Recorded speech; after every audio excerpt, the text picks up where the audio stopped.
you ready?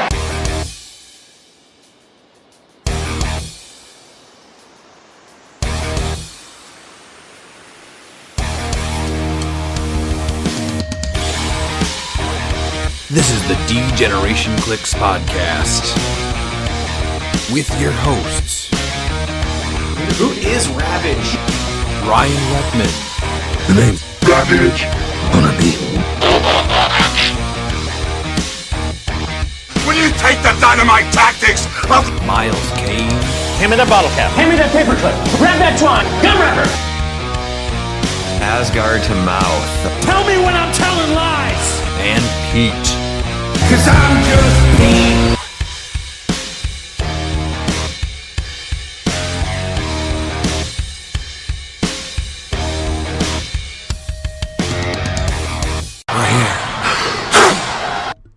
Welcome back to the D-Generation cliX podcast. I'm your host Ryan, and with me as always are Miles and Pete, and we're taking a break from the Silver Pulp Odyssey excursion to talk about some events. Miles, how's life out there in the Pacific Northwest? It's wet for me here. I wasn't able to get to an event, but I was able to keep up with it over the weekend. Were you planning on going to one event originally? Yeah, I was going to be flying out to Washington, but it ended up being the same day as my taxes, and my taxes was it's not really easy. You couldn't explain to the government that there was a Silver Pulp event that you had to play in? No, realistically, so it's also tough to go and pay $130 to fly to go play in events. It seems reasonable. For a Silver Pulp event? Yeah. Why wouldn't you get on a plane to go play in Not a just Silver Pulp event? It's not specifically Silver Pulp. It's just for events period currently. For just one day. Because you're also going to have to pay for hotel, so, and that's still cheaper than gas. It is. Well, maybe someday it'll be worth taking a plane to a trip again. Well, I did it for Silver States, so that was fun. See, that was fun. What was the format? Silver. There you go. Pete, how's life on the other side of town? Oh, that's good. It's good. Got to play in our Icy Regional, and then got to play on Monday. So lots of cliX for me, and we got the monthly coming up this weekend. So a good week of cliX. Should be Good exciting. 8 days of cliX, actually. Yeah. Which we will be streaming live on our YouTube channel. Have you seen any of the new maps coming out on the Venom set? Yeah, actually I have, because we have a nice little preview channel. If not, I would not have seen them. People doing the Lord's work in the preview channel. Any thoughts on those? They're no Monster Island. They do have a little bit more personality than Monster Island. You are correct. I think Island Prison might be the new Monster Island. Island Prison? Yeah. It's wide open. Great. Yeah, it's got one little area blocking in the middle, but we can work around that. Oh, there's no blocking on it. Isn't there? Or is that elevated? No, that's hindering. It's just elevated and hindering. And water. Are you sure? Yeah. Island Prison? Yeah, there's no blocking on it. I'm looking at it on HC units. I'm looking at the screenshot. Is that the one from the Venom set, Miles? Yeah. Yeah. I swear to God, Unless- it's blocking in the middle. Unless Like a they... plus sign. Yeah, HC units just has it as a 2x2 hindering for elevated. I'll have to look at units here. Yeah, that's what I see. I think this will pass your litmus test. You're looking at our Discord? Yeah. Maybe it's Life Foundation Lab I'm seeing. Yeah, that's what it is. It's hard to read the names. Oh, They're yeah. a Yeah, little blurry. Life Foundation. That's pretty. It's pretty. That's pretty good too. There's a And couple the walls, Lombard Street. The Lombard Yeah. Street's just it's Hilarious. Yeah, no stairs. Great. Lots to look forward to. Yep. Absolutely. I still think the basketball court's better. Same. Just because the X-Men play there, so I'll agree with you. Out of all those options. Not- Still not my favorite, though. No, it's not because the X-Men play on it. It's because you get to play the game of Pig while you play cliX. Especially like not being able to use your powers or anything. So at least you can at least pretend to do something productive during the game. You had something else to do besides watching your opponent play Halt Mutant on you and not be able to move. Yeah. Yeah. Called traveling. Sorry, it's a map rule. All right, how about some news? We have cliX Mania at Adepticon this year. We have people coming in from all over for this, so we're super excited. It is a 4-day event. Thursday, March 26th is our Duos event, the 2v2 for up-to-date frequently asked questions. Check the HC Units event page for that. If you have any questions, you can send me a message as well. Friday, March 27th is Silver Age. This is just standard Silver Age rules, no changes. Saturday, March 28th is Modern Age. Standard Modern rules with the exception of no Beetlejuice. Not on the main force, not on the sideline. You can actually build a team that you want to play. And then Sunday, March 29th, Silver Pulp. We did change some of the rules for this from what's going on right now with the current format. So we are doing no floor, no piece over 150 points. We're also adding a restricted list based off the current event results and going with small maps only. Again, check HC Units event page for this and all the up-to-date info, or you can message me as well. We want to make Silver Pulp fun, and it's pretty rough right now. So we should be able to get a prizing update this week, and pre-registration closes this Friday, the 27th, so try and sign up. That's Adepticon, cliX Mania 2026. In all these corner chaos waves, Kid Chaos leading, playing these games, rolling those critics, pure delight, building our teams, ready to fight. All right, we got Ollie back for Ollie's Corner, and we are recording on his birthday. Yay! Happy birthday, Ollie. How old are you today? 9. So now when you beat somebody, you can only tell them they got beat by a 9-year-old. Yeah, I'm You not can't- an 8-year-old. Yep, you can't tell them you beat them. Yeah. They got beat by an 8-year-old anymore, huh? Mm-hmm. All right, what did you normally get? never say that. What did you get for your birthday? I got the Thundercats. I got the Labors of Hercules. I got the X-Men starter kit. I got the Chase Magneto from X-Men 97. I got the Chase Nightcrawler from X-Men 97. I got a Squirtle figure. What else did I get? I got Pokemon Red, the new one that's coming out. Yep, are you excited to play where it Yeah, all I'm started? excited Or to almost play. where it all started? Almost, yeah.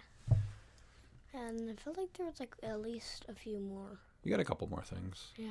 Can't remember what though. You got plenty of stuff to build Yeah. with going forward, though, huh? Mhm. Yeah. We played Thundercats a lot. Yeah, the Thundercats, you've had fun with the one that we Yeah. got. Yeah.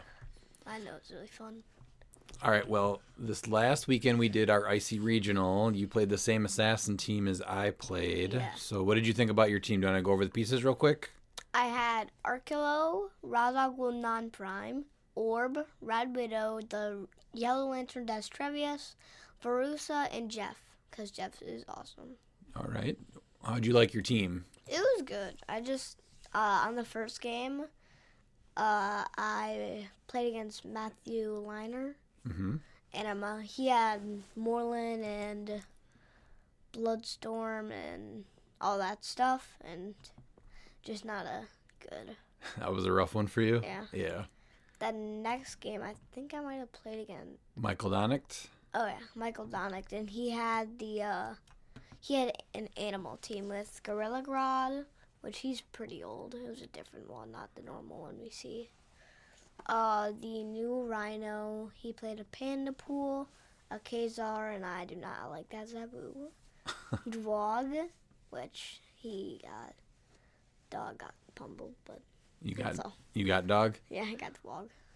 Space Dolphin, Thori, Jeff, the Purple Dino Man, and the Swarm Advance. Okay. How'd that game go?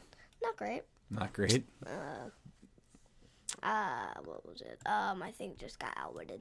Outwitted a lot? Yeah, because Gorilla Grodd, he has like a 11 range outwit or something like that. No, 6. He's a 6 range outwit. But then he had like so many to like unique it, like up his, he had like unique modifier or something that he can like up his range. I don't know about the range. The Gorilla Grodd gave his animals +1 attack. That's what it was. And then Panda Pool gives them line of fire, is hindered if they're in plant markers. That's what it was, okay. But that's it. But he had like a 10 range once. No, a 9. He had like a 9 range because he perplexed. Okay. And then your last one you played Pete. How did the one against Pete go? I almost beat Pete. I almost killed that Black Adam. You almost so got close through him? to killing that Black Adam. So close. And he peed it away and healed him back up. He beat it away? Yeah. Yeah, he had your Arkilla was able to not worry about the Mystics because of the Invincible. Is that what it was? Okay.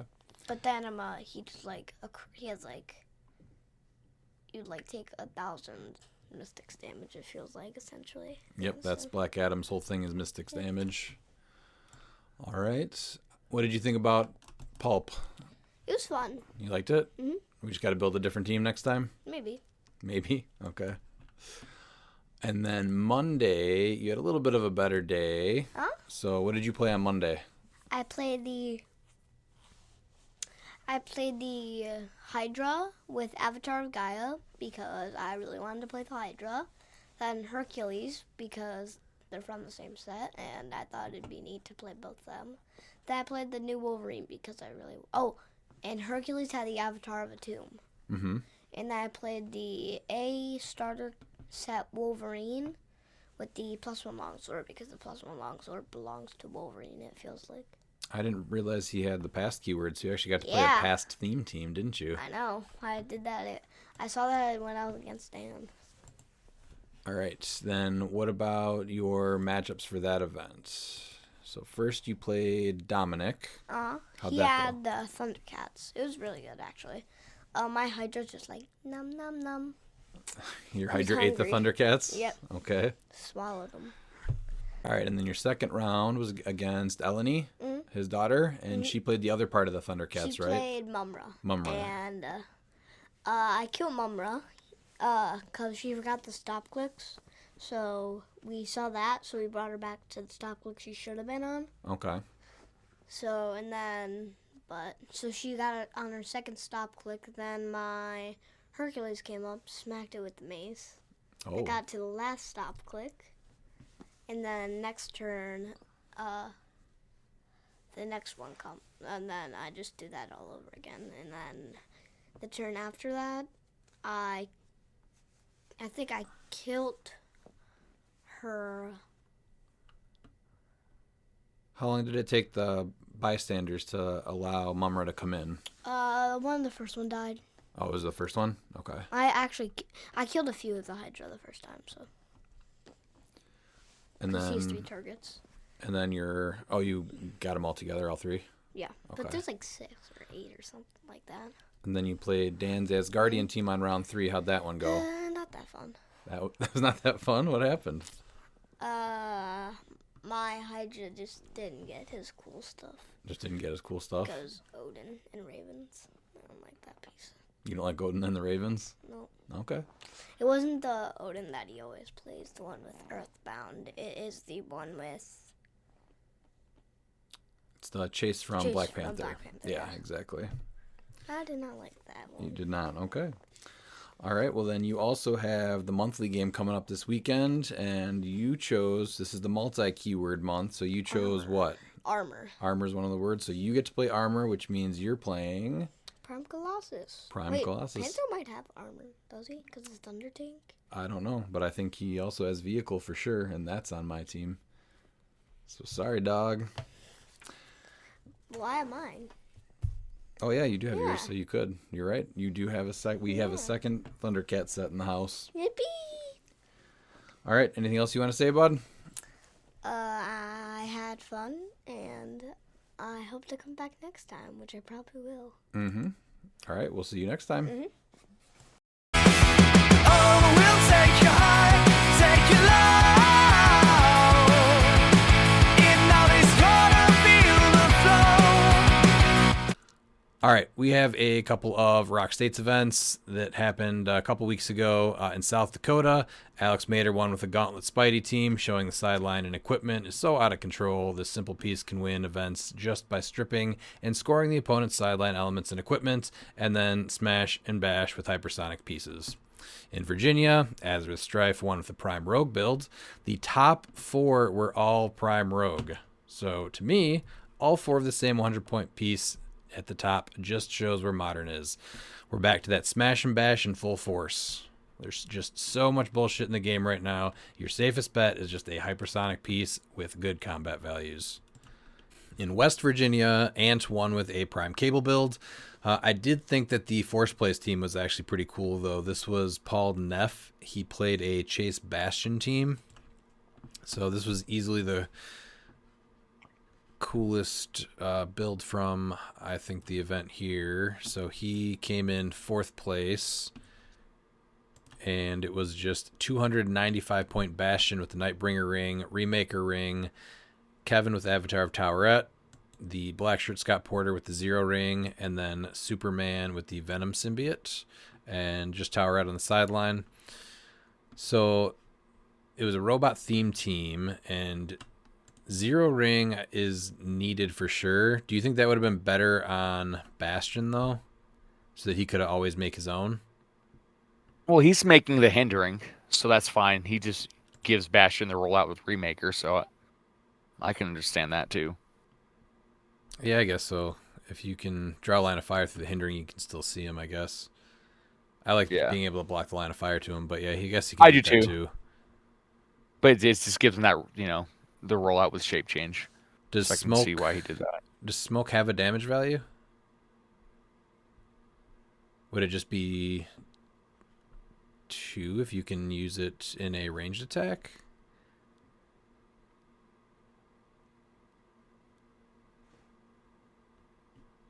Or a destroy value? What is that symbol? Destroy, right? Yeah, destroy, yeah. That's the amount of what damage it takes to destroy it, right? Yeah, so because he makes smoke cloud. He makes so the hindering. He makes smoke cloud, though. Does smoke cloud doesn't have a damage value? Oh yeah, that's true. Yeah, so he can't remove smoke cloud. Actually, that's a good point. Yeah. Well, yeah, I think you can. It just wouldn't heal you. Nope. You can't destroy it. It can't be destroyed. Just like water. Water and smoke cloud can't be destroyed. Picked up. Oh, you can just TK it, so you can't even do that? Yeah. Yeah. It says choose an adjacent terrain marker or a terrain marker held by or equipped to an adjacent character. Remove that terrain marker from the game and heal Bastion equal to its value. You can remove it from the game. Oh, I guess you just remove it from the game with him. But yeah, I don't think you heal because it has no damage value. Yeah, I don't think water or smoke have damage values. Just hindering, elevated objects, things like that. It's blocking. So I think the Zero ring's better on him for that. And then potentially a spin ring, maybe instead of Nightbringer, so you can get him away from stuff. But Remaker's really good on him too, just to give him a rollout. But cool to see him go to top 4 with that. And then we had the Icy Regionals start. Oh, man. First off, attendance was rough for 6 of the 7 events. We have some questions from the listeners, though, so we'll talk more about our opinions on the actual format in a little bit. Our local event, though, was last weekend, so let's start with ours. Pete, my day was a little bit shorter than yours in an unlikely turn of events. Do you want to go over yours first? Your day? I can. I mean, are we talking about the format or just our day right now? What's that?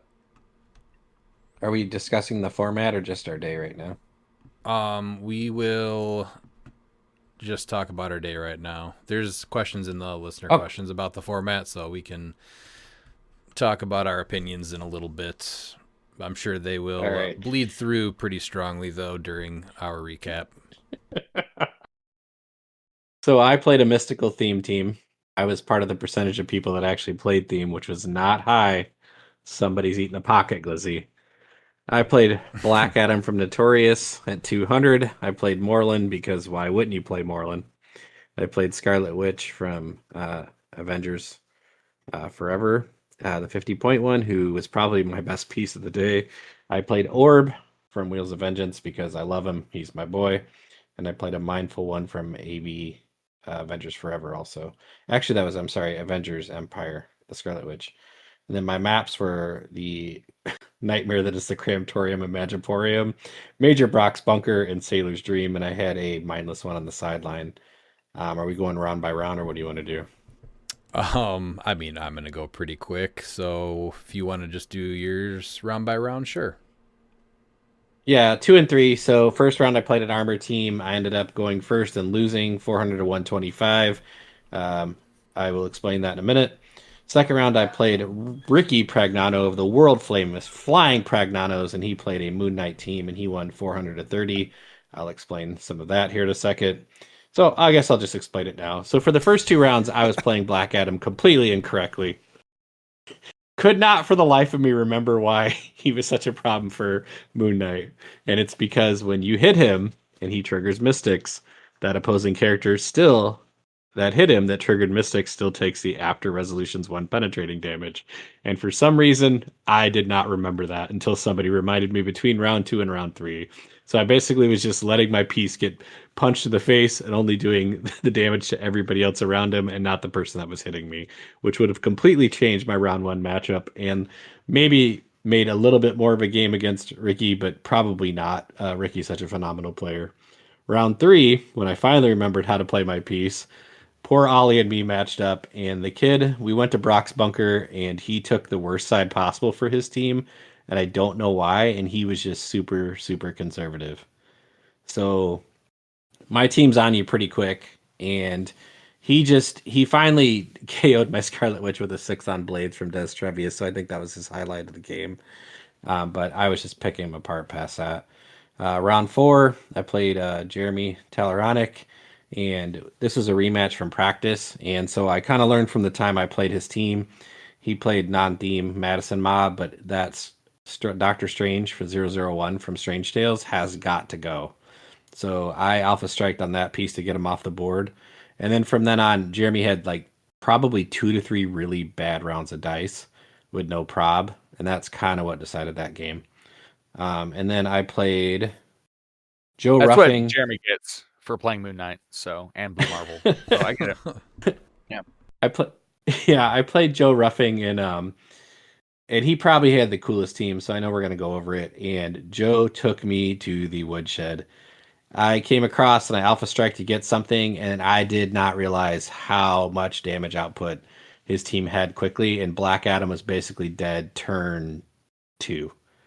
So from then on, it was just a slog. So I ended up losing 70 to 400, and we'll talk about Joe's day in a bit. But that was my day.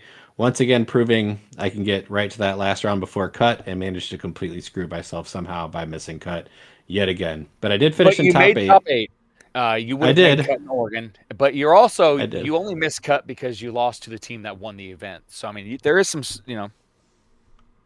that's okay. Listen, I was happy to get a Space Batman. I didn't have one, so that was what I consider a success for the day. And the new Green Lantern's pretty cool. So I was looking at him earlier tonight. So overall, yeah, we'll go over his team, but I do want to say that he's probably playing the coolest Aaron in Hero Clicks on his team. Yes. Yeah. Redmond, how was your day?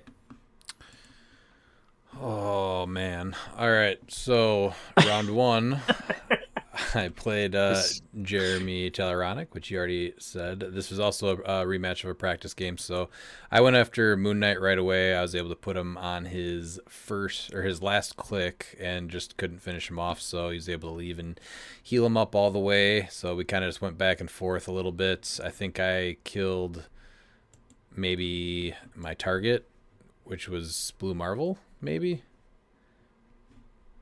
Yeah. And so we ended up going 75-75, and I lost in the roll-off. So great start to the day with losing in a roll-off. And then I went and played round 2 against Adam Masajewski, and he had another team that had Blue Marvel, Valken, Party Thor, that Doctor Strange that pings you for everything, gives everybody mystics. And I was able to start off pretty well, and then I just got overwhelmed. I think the leaderships and willpowers, even the ones that weren't on his characters, I kept hitting them and being able to remove tokens, and just between the pulse waves and the force blasts and the pulse waves and just hitting leaderships that generate pieces that have enhancements, hitting for like 6 or 7 damage, and I just ended up going down. Then you missed a part of his team. So the reason why he had willpower is that's the new rule in Silver Pulp. They're probably going to implement it in Modern. If you're a theme team, all your characters have willpower.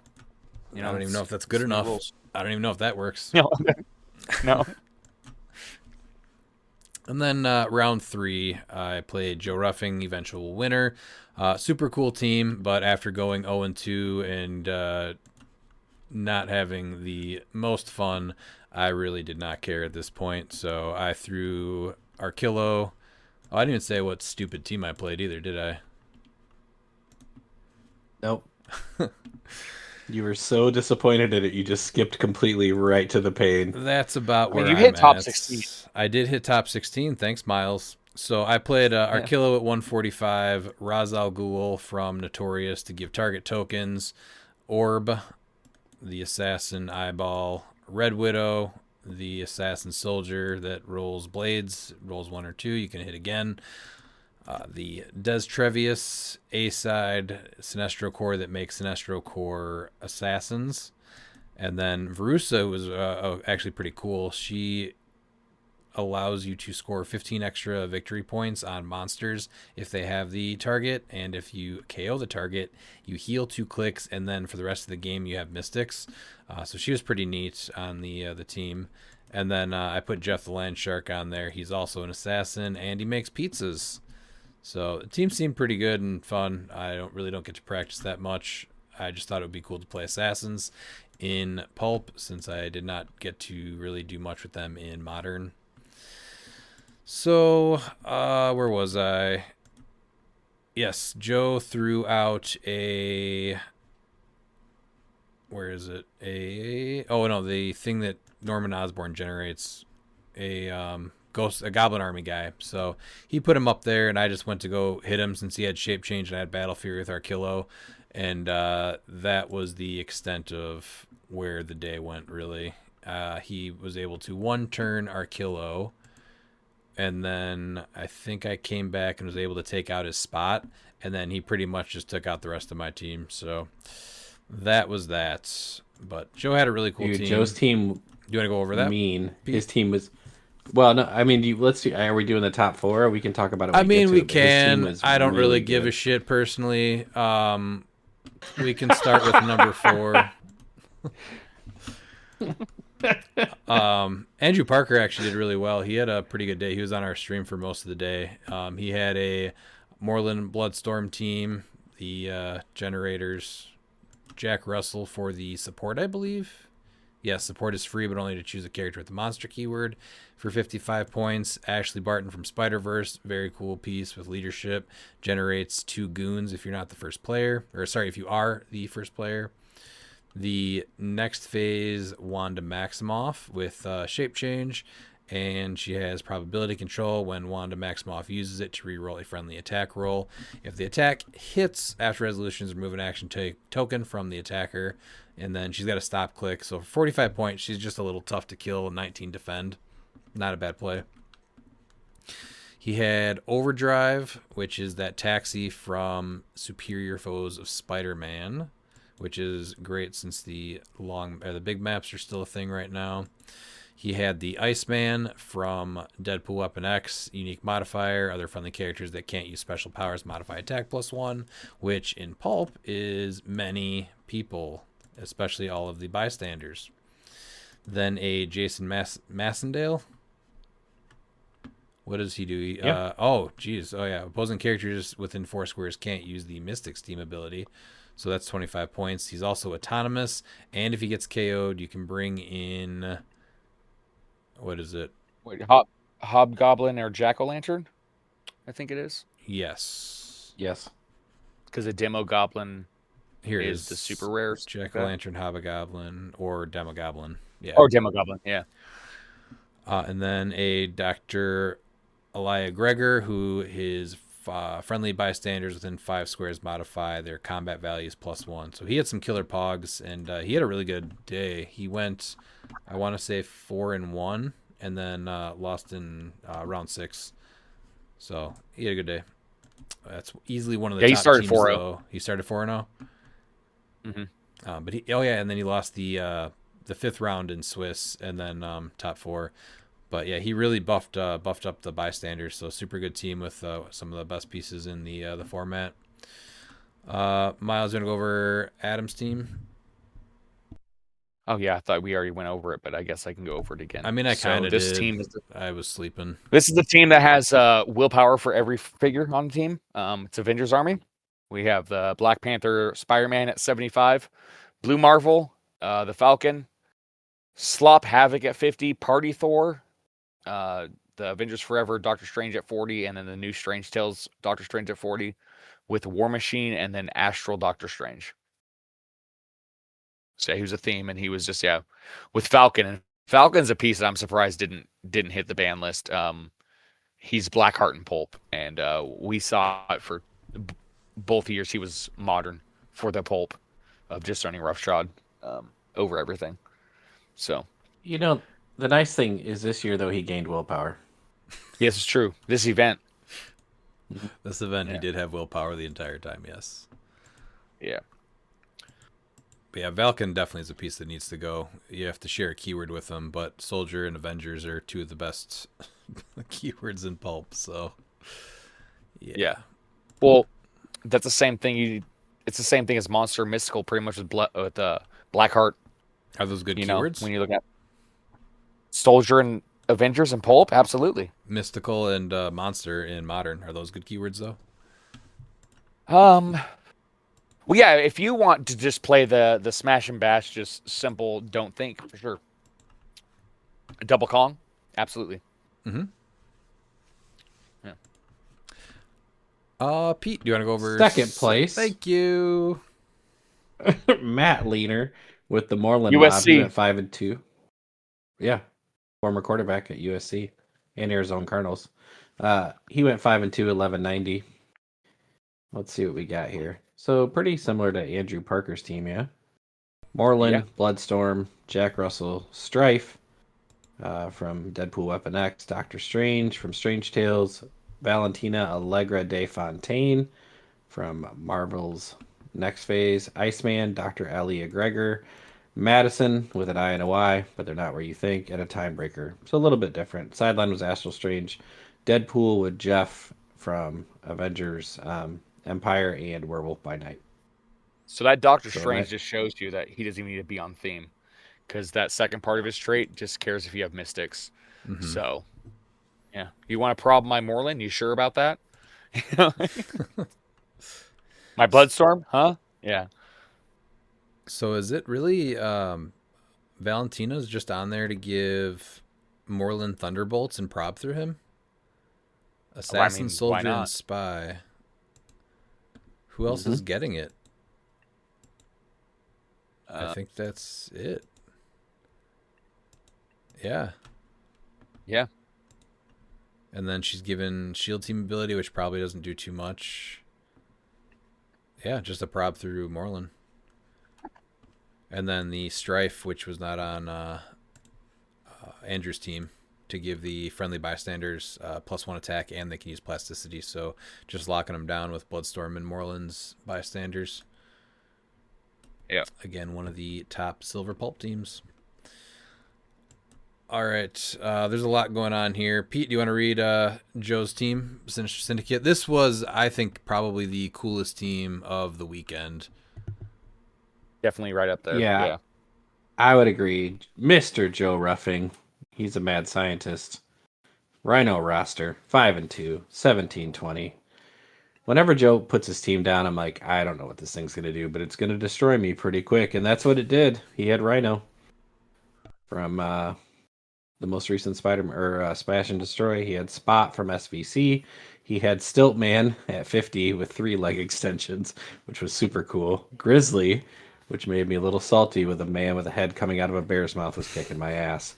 Norman Osborn, Aaron Davis, Chameleon, Hammerhead, Hydra Agent, Mary Jane Watson with the paparazzi, and Joe told me he has a brand, so Multiple Man made it. So I think that's what actually made it unthemed was Multiple Man, yeah? Hydra Agent and Mary Jane. Hydra, okay. Sideline was Amanda Waller, Iron Man, Iron Spider, Marvella, Prowler, Sentinel, She-Venom, and Scroll Spy. I will say that I actually did make him use a sideline. He didn't beat my brains in that fast. I did kill Marvella. So yeah. who was the bigger MVP, do you think, in your game? Stiltman or Hammerhead? So I got pissed at Hammerhead and killed him. But Rhino was kicking the crap out of me. Everything, he just suddenly has a ton of attackers because everybody's getting charged from Rhino. I mean, Rhino's one of the top pulp pieces, right? Yeah. Especially on, Hammerhead hitting for 5 damage. That's just, for 30 points. You're like, this is stupid. Yeah, and he made Stiltman a colossal retaliator.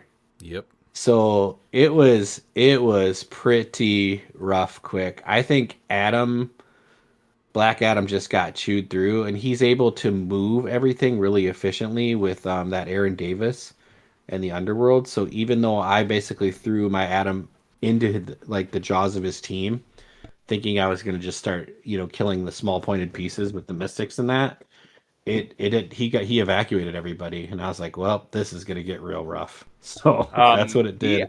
He wasn't able to make him a colossal retail because he needs 4, right? Yeah. Oh, maybe. I'm pretty sure he. So something. Stiltman is added to your force. Maybe he with didn't. 1 leg extension. No, he had 4. He's one, added okay. 1, yeah, and then he added 3. Yeah, he's got 4. Yeah, I was gonna say he had it. He had his. Okay, I don't even honestly. I don't even honestly remember what I killed. I know it was Marvella because I got extra points for her, and I think Hammerhead, and that was it. Yeah, I could see that Hammerhead really sidestep charging and then being an 11 for 5 for 30 points. That's, jeez. Yeah. Dude, that Rhino Spot is a dirty combo too. Just ridiculous. Yeah.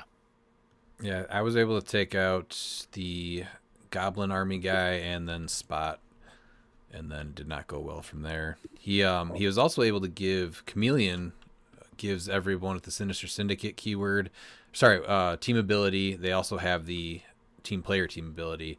So for most of them, he was copying the Spider-Man family from Mary Jane.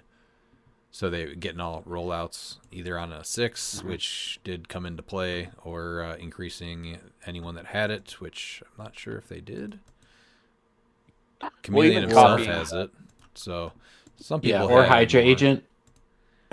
So you were just basically surrounded by people just taking your defense down to 14 and just punching your guys' brains in. Yeah. It was rough because he didn't have probability control at all. And I was like, well, how's he offsetting this? And it was pretty quick that he showed me how he was offsetting it. So it was a very cool team. Joe's a great player. He actually came down on his birthday, so happy birthday, Joe. Thanks for coming and hanging out. Happy birthday. So he's the second person to win an event on his birthday for the ICs. Nice. Cool fun fact. Yeah. When we get to the other person, you can tell us and we'll say happy birthday to them too. Perfect. You were so negative. It's just dripping from you. Negativity. All right. The turnouts for these were so rough, but at Brave New Worlds in Willow Grove, Pennsylvania, they had a killer turnout. They actually got 27 people somehow to come and play this. So this will be a top 8. Coming in 8th place is Martin Norton with Karima Force. So this is Karima from House of X, 75 points. Rescue from ABPI. Bloodstorm from the new Strange Tales set. The Danger Room Juggernaut, who's a great play. He has the, full move charge, right? Or when he uses it, he can use Quake. What is it? When Juggernaut is given a move action after resolutions, he may make a close attack. Oh, he can't Quake anymore because they changed that. So he does have improved movement through blocking, though. So he is a nice 50-point piece that's hard to kill and can open up an area pretty well. Then he has the Wong that takes away Mystics. Dazzler from Empire. This is the one that, so during Force Construction, choose up to 2 friendly characters that share a keyword with Dazzler and choose either S.H.I.E.L.D. or X-Men. The chosen characters can use the chosen team abilities this game, so bringing S.H.I.E.L.D. onto the team. Darcy Lewis from Disney+. Nathaniel Richards, who can give attack powers, right? Yes, when he destroys an object. Yeah. Marvella, an insane 15 points, and a time breaker for 5 points. So I'm interested into wondering how he was even being able to destroy objects when his terrain markers were just blocking, and he's not generating objects. Maybe he didn't do that. Let's see. Darcy, So, Dazzler, Wong, Juggernaut. I wonder if he ended up just changing him out and just leaving him on the build sheet. Yeah. Had to have been, because Nathaniel Richards is not really good without that. No. Yeah, there's no other way to get him, right? No one generates them. Who does it in... Yeah. You can use there's Egg. an Egg and there's the Sinister Syndicate guy. Else. What's his name? Tinkerer, right? Yes. He can do it too. Tinkerer, yeah. Huh. I do like a couple of these pieces in there. That's really just Bloodstorm. I think that's your main piece that we saw a lot of. Yeah. So cool to bring a couple of these other pieces out there. I know we'll see a lot of Nathaniel Richards at this event. All right, Miles, how about 7th place? All right, and in 7th place, we have Michael Corbin playing Arkillo Army. You have Arkillo at 145, Notorious Black Adam at 100, Kazar at 50, obviously, Superior Foes Frogman, so the non-legacy, Shuri, Black Symbiote, Mary Jane Watson with the Paparazzis, and Aunt May with Marvella on the sideline. Oh, Pete, I was going to ask you, do you think that Black Adam is better at 200 or 100 after playing him at 200?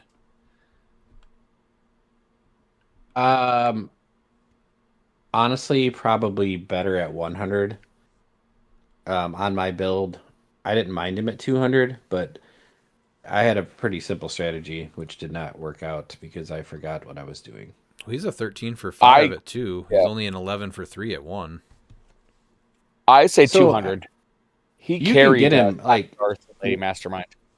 Yeah, 1 TK and he's hitting something on the back line, and you can't get full board, but you can still shoot from because of his 4 range. You can shoot from 2 away, hit the back line, and kill something usually in pulp for 4 damage.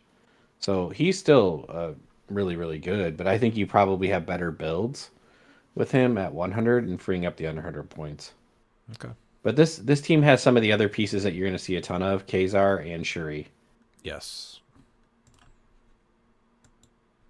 Even Mary Jane, too. Mary Jane and Black Symbiote's not uncommon. Kazar is another piece that I think is going to be an issue in pulp going forward. Yeah. All right, what about 6th place? 6th place was KO 18, implying there are 17 other ones. Scientist Squad 3 and 3, 1540. Theme Team Rescue, Blue Marvel, Lex Luthor from Notorious, great piece. Norman Osborn, Giganta from Wonder Woman, 80. The non-prime, obviously, Ironheart at 30. Great piece. Shuri. So that's kind of how... Is that how he's getting Rescue going? I'm assuming, right? With what? Teen Lantern, Tinker. Oh, there it is, Tinker. I found him.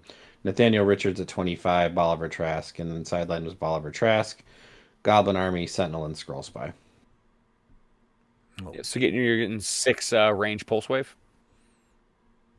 Illuminati really made the Nathaniel Richards rescue thing a thing. Yeah. Over in this area. Yeah, he sure did. Yeah, he did. I I'm think he guessing said there's Lou 4 beat so many people that people's played brains him. in. Yeah. Yeah. No, 4 made cut. Yeah. Yeah. So yeah, that's All right, then in 5th place, we have a Gotham City Underworld Gang theme team. So this is the Poison Ivy from Notorious at 80 points, the one that makes the Thorn Bystanders. Gorilla Boss at 65. I think he makes Expendable Goons, right? At the beginning of Yes. the game, it may generate a character with the Expendable Goon trait. Also, anyone that has that. So he might have actually gotten better since the set came out, huh? With all the different Expendable Goons out there now. I think so, yeah. Then you have the uncommon Notorious Harley Quinn, the Poison Ivy from Batman Team Up in the Orange Jumper, the Joker that gives all characters with the Batman enemy team ability, Mystics, the Shuri that we just talked about that's handing out either Vibranium armor or a Vibranium weapon, the 008 Orange Jumper Harley Quinn. She gives all of the Batman enemies Suicide Squad, and then he just has a straight goon, a Riddler goon, and a White Rabbit goon. I do like that White Rabbit goon for the support. And then sideline was Amanda Waller. So this is cool. I would like to see more teams like this that are fun theme teams that are good. I can't wait to put Gorilla Boss with his 3 white-suited henchmen. Gambit, Patch, and Fix-It. Those aren't his henchmen. They are too. They are equal those are heavies. friends. They're all equal friends. They're his heavies. They're his heavies. It's a very well-dressed team. Yeah, he's just a kingpin. It's Marvel Apes Kingpin. That's all he is. All right, how about 4th place? All right, yeah. In 4th place, we have Andrew Kleinman with another theme team. Scientist.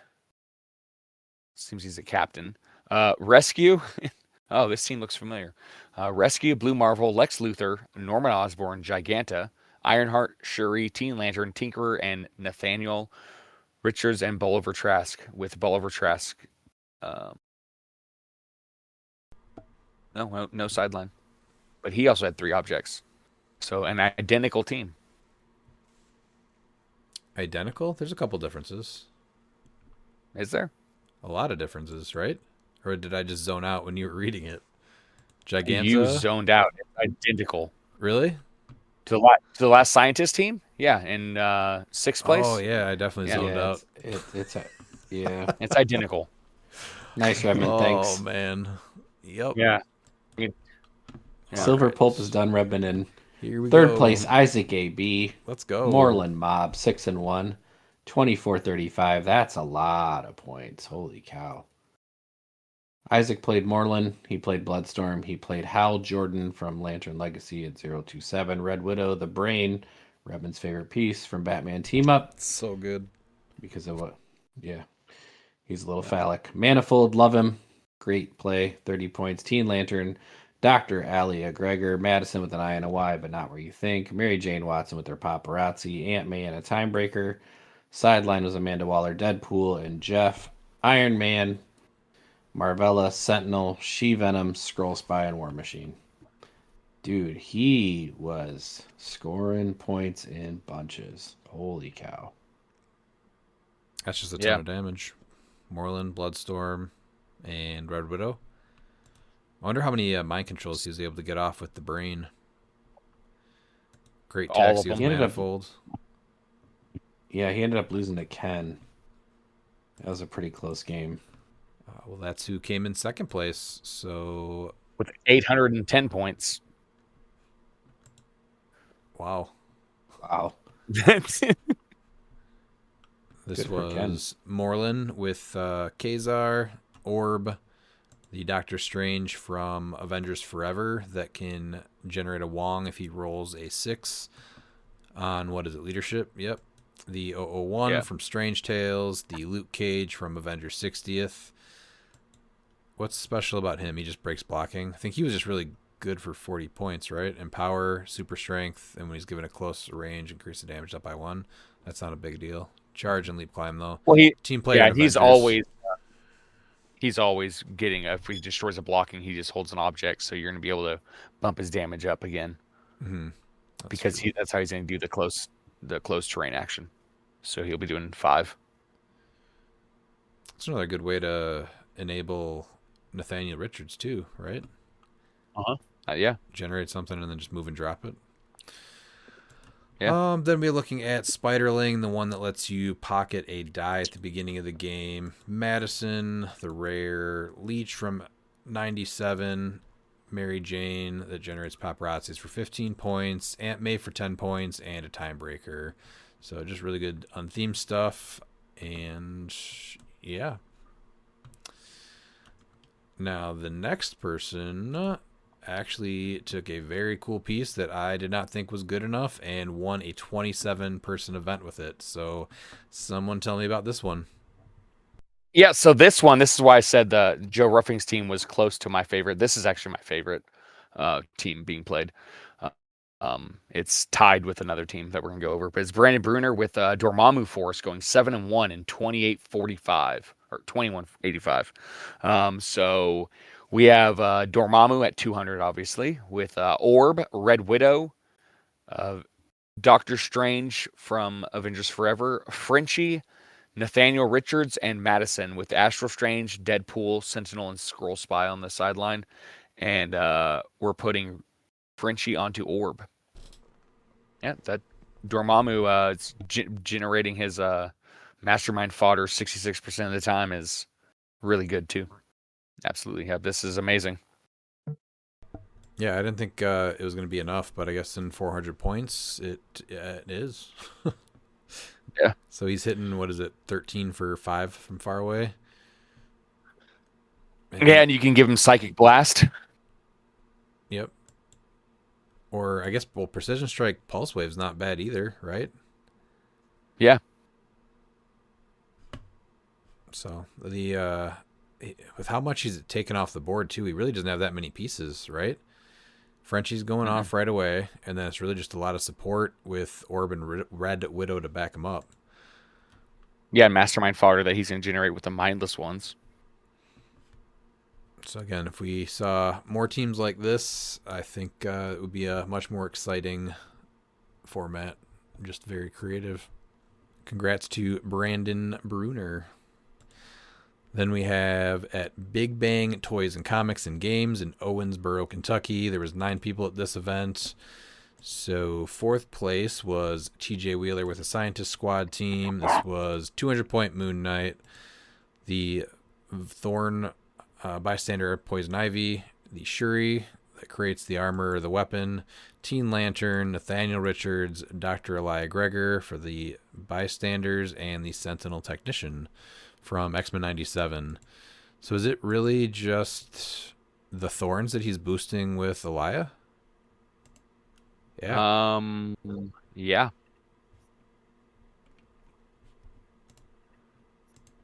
Probably giving them maybe a weapon with Shuri. I guess you got the time. Well, you're sharing her, 11? Then if you give them a weapon, they're 12s. And then Dr. Elia... Their weapons plus 1 damage, so they're still going to be an 11. Oh, that's right. I always think that's attack. Yeah, so 4 exploit. And then Elia's, right? They're 5 exploit. So there'll be a 12 for 5. Oh, with the Empower on Poison Ivy? Yeah. Ivy? Yeah. Yeah, that's pretty good. She's only 20 points, so any bystanders you're generating, it's easily worth it. I mean, 2 attacks, 12 for 5, flurry. Exploit weakness, sure. Exploit. And you don't care if they die and hit Mystics. Why not? Yeah. What about 3rd place? And in 3rd place, we have Baloo the Bear With Silver Surfer Squad, he went 3-2, and hey, he hit 1,000 points with a team that actually was able to play. Had Silver Surfer at 150, which is cool because I mean this is weird. I wonder how if he used the attack power because it's a free, and I'm not sure he knows how to use those. Then we have Cosmic Rider, Supergirl, Party Thor, Shuri, and Dr. Valerie Cooper. No sideline. Actually used some pretty good pieces here that we haven't really seen. Have we seen Supergirl make any teams on the top cuts yet? No. And that Cosmic Rider, cool to see too. I'm sure Nick probably would have gotten further if his opponents weren't able to use free actions like Outwit and Perplex. Probably, in those top games, it got really confusing for him. So probably it did. Was the end of him. Yeah. Went 5 rounds, and, that 5th round, people were using freeze, and he's like, what are these? I don't even remember what these are. Yeah. He's used to paying for everything. He doesn't know what free is. How about second place, Pete? Second place was Sam Powell, Thunderbolt's Troop, 4-2, 1485. Sam played Moon Knight at 200, Blue Marvel, Falcon, Valentina Allegra de Fontaine, War Machine, Skinny Steve Rogers, and the Wand Agent. Nice to see the Wand Agent. Thunderbolt's theme, though. Yeah. And as we went over when we were reviewing Strange Tales, Sam's a huge Channing Tatum fan, so that's why Wand Agent made the team. Had nothing to do with it being good. I do see it more now. I prefer to think it was the Wong and Namor detectives. Yes. I think, their agent. That's their agent. Yeah. Yeah, she's a huge, Wong and Namor detective. And then winning the day, 6-0, Jason Alvey with Morlun Mob. So this is Morlun with his best friend and tag team partner in Bloodstorm. Medusa. Ooh, that's a piece that should have come up way more with the living hair. Strife to bust bystanders. Overdrive to drive everybody up. Hammerhead. Ramonda. Teen Lantern. Dr. Elia Gregor to boost them all also. And then Mary Jane Watson with the paparazzis. So yeah, a little bit of a different take on the bystander crew. How did Medusa just finally come up now? Well, so he's a huge wrestling fan. Everyone knows Alvey's a huge wrestling fan. He loves the Legion of Doom, and I know you're probably thinking like the 80s or the early 90s. No. He loved it when they re-debuted at WrestleMania 13 as LOD 2000 with their manager, Sonny. And so you have Morlun, Bloodstorm, and Medusa, and he reenacts What a Rush with Medusa playing Sonny. So he definitely had sunny days for sure, and it was his birthday. So happy birthday, and congratulations on winning the event on your birthday. That one was all over the place, Miles. But yes, congrats. No, it's not. It's LOD 2000. Sure. Oh, uh-huh. It was beautiful. Sure. Wow. Yeah, I'm honestly surprised Medusa didn't get more play even on Avengers teams too. Like, she's phenomenal for 50 points. I will say the only way to find out if she did get more play is to continue on with all the Icy Regionals and try to just get through them. Well, and if you can play her with a Falcon that has willpower, you're even better off. Yeah. Fly through everyone, drop her off, and then just keep rolling that willpower and remove a token and do it again. Yeah. Mm-hmm. Let's move on to the Washington Icy Regional. Coming in 4th place. What? Someone did something at this event that Arkillo did not do. So it's very interesting. Can't wait to talk about it. Oh, great, Miles. I can't wait to. This was 12 people, so top 4 again. Coming in 4th place was Mark Berger with a Thunderbolts Troop. This was 200-point Moon Knight, the Captain America from X-Men 97, Valken from Avengers 60th, Valentina Allegra de Fontaine, War Machine from Black Panther, and Steve Rogers from Smash and Destroy, the one that can replace with someone named Captain America. Captain America on his sideline was the 50.1 from the starter set, the Mighty Thor. So mostly soldier, except for... Oh, no, they were all soldier, weren't they? And then just Allegra made them all Thunderbolts. Yeah, made it. So she can prob through Moon Knight. So he's actually able to prob and perplex through War Machine and then prob through Allegra. Valentina Allegra de Fontaine.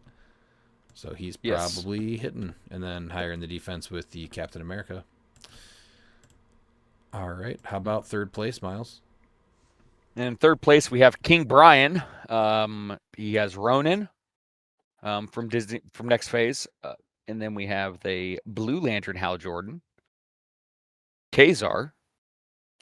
The Avengers Empire Scarlet Witch, which is the rally where you need to have within range and line of fire to be able to change the one. Orb. The Goat Nort, which, we're not done talking about him today. Dog. Could be. Spider-Man Noir. No, we could. We'll see. Despotellus and Frenchie. And he did say that he forgot to make Free Smoke Cloud in cut with Spider-Man Noir, and that's huge. But it's free. He's so used to playing against Juice, I get it. What is this? Pete, I was talking to him also. He said that Scarlet Witch was actually his weakest link. And you said that it was your MVP, right? Yeah. Well, that'll prove to you that my dice might be worse than Brian's. But Orb and Scarlet Witch are a great pairing because you get the ones off of Orb, and then she's just off to the races. Yeah, but that's what hurts her too, is because she needs range and line of fire, so you have to put her up there. You do, but she's still got above average range. Yeah. She sees through hindering. And you're still getting outwit and probability control. So the way my team was set up, that I was really dependent on her to be there to help support Adam in that when he's attacking. So yeah, and you just mastermind Adam with her anyway. Right. So this is unthemed. He's moving with Kazar so that Nort can move half of his speed and carry, right? And he's carrying Dog, Spider-Man, probably Frenchie. everybody. He can carry Yeah, everyone. and Frenchie goes on Jordan. Mm-hmm. Not Orb? Or Orb. I don't know. I mean, that's... Oh, never mind. No, he has Pilot, not... So, yeah, it goes to Orb. He has Pilot, not Vehicle. Man, Orb with Sidestep Perplex, that sounds great. Or even Close Combat Expert. No. If you're rolling bad. No. Yeah, because, you don't need to do 5 damage. Flurry. I agree. Oh, I was thinking Sidestep and Perplex was on the same click. It's actually Stealth and Perplex or Sidestep and Close Combat Expert. Yes. That's why I say Close Combat Expert with the Sidestep.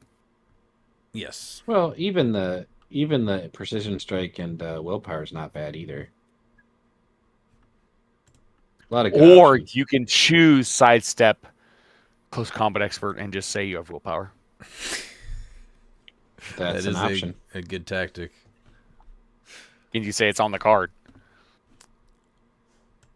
Do you know if his Despotellus got to do much? He didn't say anything about that. But I'm guessing if he was saying how Scarlet Witch wasn't, was the weak link, I'm guessing Despotellus had to have popped off a few times. He doesn't have a whole lot of attackers. It's really just Ronin tearing people up, huh? Got to hit that 22. Ronin and Orb. And then Dog, you probably don't Ronin's care about. Yeah, Orb probably just carries up Dog for the Empower. So actually, you can get, 12 damage with the Flurry from Orb, and then you're going to have Dog make the attack. Well, you're probably carrying Dog with Ronin, right? Yeah. Or if you're going in for Orb. But Orb's For a got charge running flurry. shot. I guess, yeah, he comes in with Charge Flurry if you have the right map. I could see that too. Yeah, because he has traded charge. Yeah. That was third place. Second place, Pete. Juan Alvarado. He's codified. Moon Knight Mob, 3 and 2, 1105. Moon Knight, Supergirl. Somebody played Zatanna, wow. and Bloodstorm. Zatanna got made it to the finals. That's crazy. I would not have called that. So a ton of healing, hard to deal with Moon Knight, and obviously Bloodstorm is great. So a lot of good stuff. And Zatanna. And Zatanna. You know, she can't complain. You know, she's getting carried just like she's, you know, with Lady Mastermind and Simon Garth. So then coming in first place is Jordan Fricks with a Morlun mob team going 5-0. This is Morlun, best friend Bloodstorm, Wanda Maximoff from Next Phase or Disney Plus, Nort, Martian Manhunter from the starter set, Tempo for the +3 speed, the Iceman that gives you +1 attack if you can't use special powers, Ramonda with the free support, Elia Gregor that boosts bystanders, Madison, and Mary Jane Watson for 15 points. So Morlun and Bloodstorm taking it again. Just a little bit of a different take on it with Nort. Probably giving Nort the +3 speed and carrying everyone up with him. So that gives him an 11. twice. No, yeah, you got to move him twice. Martian Manhunter, he shares Justice League. So you can give him +3 speed. Martian Manhunter then takes a power. And then Nort can move everyone. And then Nort can power action. Yeah. Nort can power Yeah, so he'll action. be- Oh, still because he just moved because other people moved him? Yeah, so he would move, 7, and then he'd move 11. So he'd move 18 squares.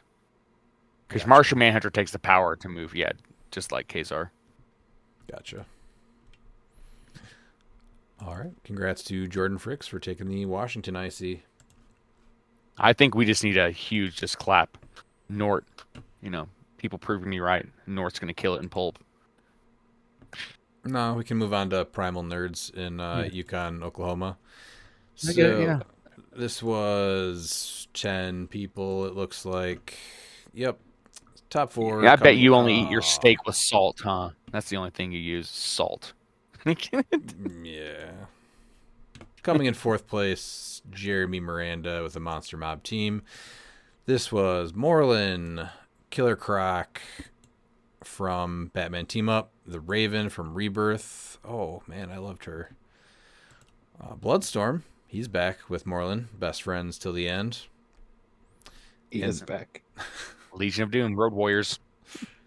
And then we have Venom Marvel Girl from Empire. That's a new one. Dario Auger from Captain Great America and player. the Avengers. Pete loves him. And a mindless one from the new Strange Tales. So that Killer Croc one's interesting at least. Does he have any water maps? Iceberg Lounge, Savage Land, and Yasmalt. So free, remove one of Killer Croc's rally die to generate a water train marker in his square. If you do, at the end of your turn, generate a water train marker in his square. Wait, what? Free, remove one of Killer Croc's rally dice to generate a water train marker in his square. Yes. If you do, at the end of your turn, generate a water train marker in his square. Yeah. Oh, okay. So you do it at the beginning. So you do it when you activate it, and then if he does like a charge, Yeah. you do it in the end also. Okay. I thought it was telling you to generate 2 water Yeah, train no, that markers. was yeah. But that's what it is. Yeah, you generate it so that way you can full charge flurry and then generate it again. Gotcha, yeah. That's a cool 70 points. And then getting some use was out of me, Venom Redman. Marvel Girl. It was me all the time. Everything water thing. Killer Yes. Croc. I had to read it just with you because, yeah, it was, yeah. It sounded weird. But yeah, so Yeah. Morlun and Bloodstorm, but the rest of it really haven't seen any of those pieces, have we? So it's No. cool No. he did not go into the bystander buffs. How about 3rd place, Miles? Yes, and in 3rd place, we have Philip Abraham with the robot roster. He has Amazo, Ultron from AV60 at full at 120, and then the Danger Room Construct Magneto, Avengers Forever Vision, which is a nice touch because you get 3 of them, Prime Sentinel, and then Superman robot with Sentinel from Rise and Fall and Sentinel Technician on his sideline. Did you skip Miss Minutes? Miss Minutes is banned. Oh, Miss Minutes. Oh, yeah, I guess Miss Minutes. I didn't even. Yeah, I don't even know how I She's missed so her. banned. Yeah. She's right there in the middle of the team. Yeah, and there's Miss Minutes. Yeah, Pink. Yeah, she's evil. Yep. No, here's a Mazo. It's the first Mazo we saw in cut, but you know. So because of who he's playing, I don't think this comes into play that much, but I think you could put that Peacemaker on the team, right? You can still gain mission points, you just can't win in Yes. Silver Pulp, right? So Yeah. what is the Um, man, I forgot what it is exactly. You have to. What is it? Like a 40-point figure needs KO'd before he comes out, but you need 10, at least 10 mission points. But you can just keep pumping him up with her, right? But the problem is that when it's Well- Highlander and he's not leaning into the most obvious pieces, so like there's not a Moon Knight on the team, there's not a Falcon on the team. No, if he sees another Vision, which is very unlikely, like he would get 4. But yeah. I think Doctor Strange is probably the most easy one to do. So people are playing multiples of him, so it's still possible. I think it's definitely worth doing. So Peacemaker's failure is not an option. Sideline active when a friendly character of 40 points or more is KO'd and you have 10 or more total mission points. After resolutions, you may generate Peacemaker on his red starting line from your sideline in that character's square. If Peacemaker started the game via this trait when he uses probability control, after resolutions gain 1 mission point. So it's a nice little running shot pen side piece to get in that has prob. Yeah, losing the Various, like that hurts because I think that she becomes that much better with that to bring him in. Because when you're able to bring in a lot of Various, especially if you're going against Joe and he's playing all the multiple mans, you get 10 instantly. Yes, you get 10 instantly. But easily one of my favorite teams. Again, just a decently different robot theme team versus what we're seeing on the majority of these. So that's a cool one. Pete, how about second place? Josh Strader, Mystical Mob, 2-2, 1085. Oh yeah, there we go. Black Adam at 200, Scarlet Witch from Avengers Empire, the Spectre from Lantern Legacy 024A at 50 points, Orb, Doctor Strange from Strange Tales, and Astro Clea. So some of my favorites. So see that. Look at that. You could have got to the finals in Oklahoma, Pete. Well, the Let's not problem get is, carried Miles, I away. have to remember what my pieces. Yeah, I have to remember what my pieces do in the first couple rounds. Well, he went 2-2, but he went 2-2 just like you went 2-2 in the first 4 games. So, or two, so. I mean, realistically, you had a chance in Oklahoma. Actually, you know That's all what? I'm It saying. looks Just like throwing it out. they played 3 rounds and then just cut to top 2. Yeah. Yeah, which was that? What is that? The rules? I don't know. Well, with only 10 people, Ours that's, yeah. was 5 rounds of Swiss, which is why I dropped on round 3. I'm like, I'm not playing 2 more rounds of this. So, could be. I know there are rules to go by. All right, coming in We'd have to first. look at Nope, coming in first. page 96. Coming in first is Lucas Landis with the Ironheart Mob, 4-0, 1,600 points. He's got the Ironheart from Black Panther. This is one of the coolest pieces out of the set. I had a ton of fun with her in Sealed, so that's cool to see her win an event. Blue Marvel, Orb, Red Widow, the Doctor Strange from Avengers Forever that makes the Wong if you roll a 6. The Spiderling that gives you a pocket dice. Manifold from the Slop set for a Taxi. Shuri that gives out armor or weapons. And a Timebreaker. But Ironheart at 115, so a lot of good stuff with a piece that we have not seen anyone else play. So I like that. Congrats to Lucas Landis for taking this one at Primal Nerds in Yukon, Oklahoma. He doesn't sound right unless you say his middle name too. It's It's not Lucas on Lion Landis. Not on. I know he units. needs to add it. It just doesn't, I think just go by Triple I am L. glad that. Yeah, his grandpa did direct Conan, so All right. which is cool. Mm-hmm.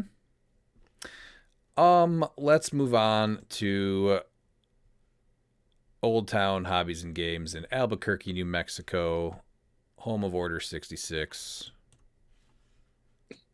Coming in fourth place, Jude Sanchez, Black Adam Brigade, 2-2 for the day. This is 200-point Black Adam with Supergirl, Morgan Le Fay from Masters of Time, Shuri handing out armor and weapons, Madison, Black Symbiote, Multiple Man, and a Timebreaker.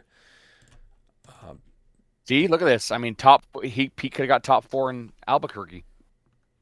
I think Black Adam with Supergirl is really good. And then Morgan Le Fay, what is this? When an opposing character with range. We talked about this combo, didn't we? After Resolution Seal of friendly So characters. I sent this team to Miles and Lou, a version of this team, and they told me to play the other one. They did not tell me to play it like an idiot, which I took that on my own things. Yeah. But So that's, yeah.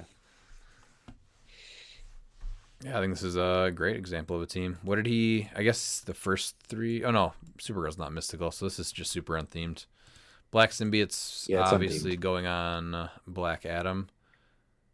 But Supergirl can hold her own, and then you really can't easily deal with Morgan Le Fay. She's got enough to worry about. So I think that's a pretty cool build. How about second place, Miles? Third place. But yes, I did make a mistake. It's not Conan. So his grandpa did not direct Conan. I just wanted to correct myself. Oh, what did he direct? He directed... I was super worried about that. He directed the music videos for Black or White and Thriller, as well as An American Werewolf in London, Coming to America, Twilight Zone the movie, Trading Places, Three Amigos, Blues Brothers, Kentucky Fried Movie, and National Lampoon's Animal House. So, just a few little things. He directed Blues Brothers? John Landis? Wow. Yeah. Amazing. Yeah. His grandpa One of my did. favorites. Insane. Who came in third place, All though? right, in third place, we have Wendell with Supergirl Squad. Went 3-1, so they lost in their top 4. So they went 3-0.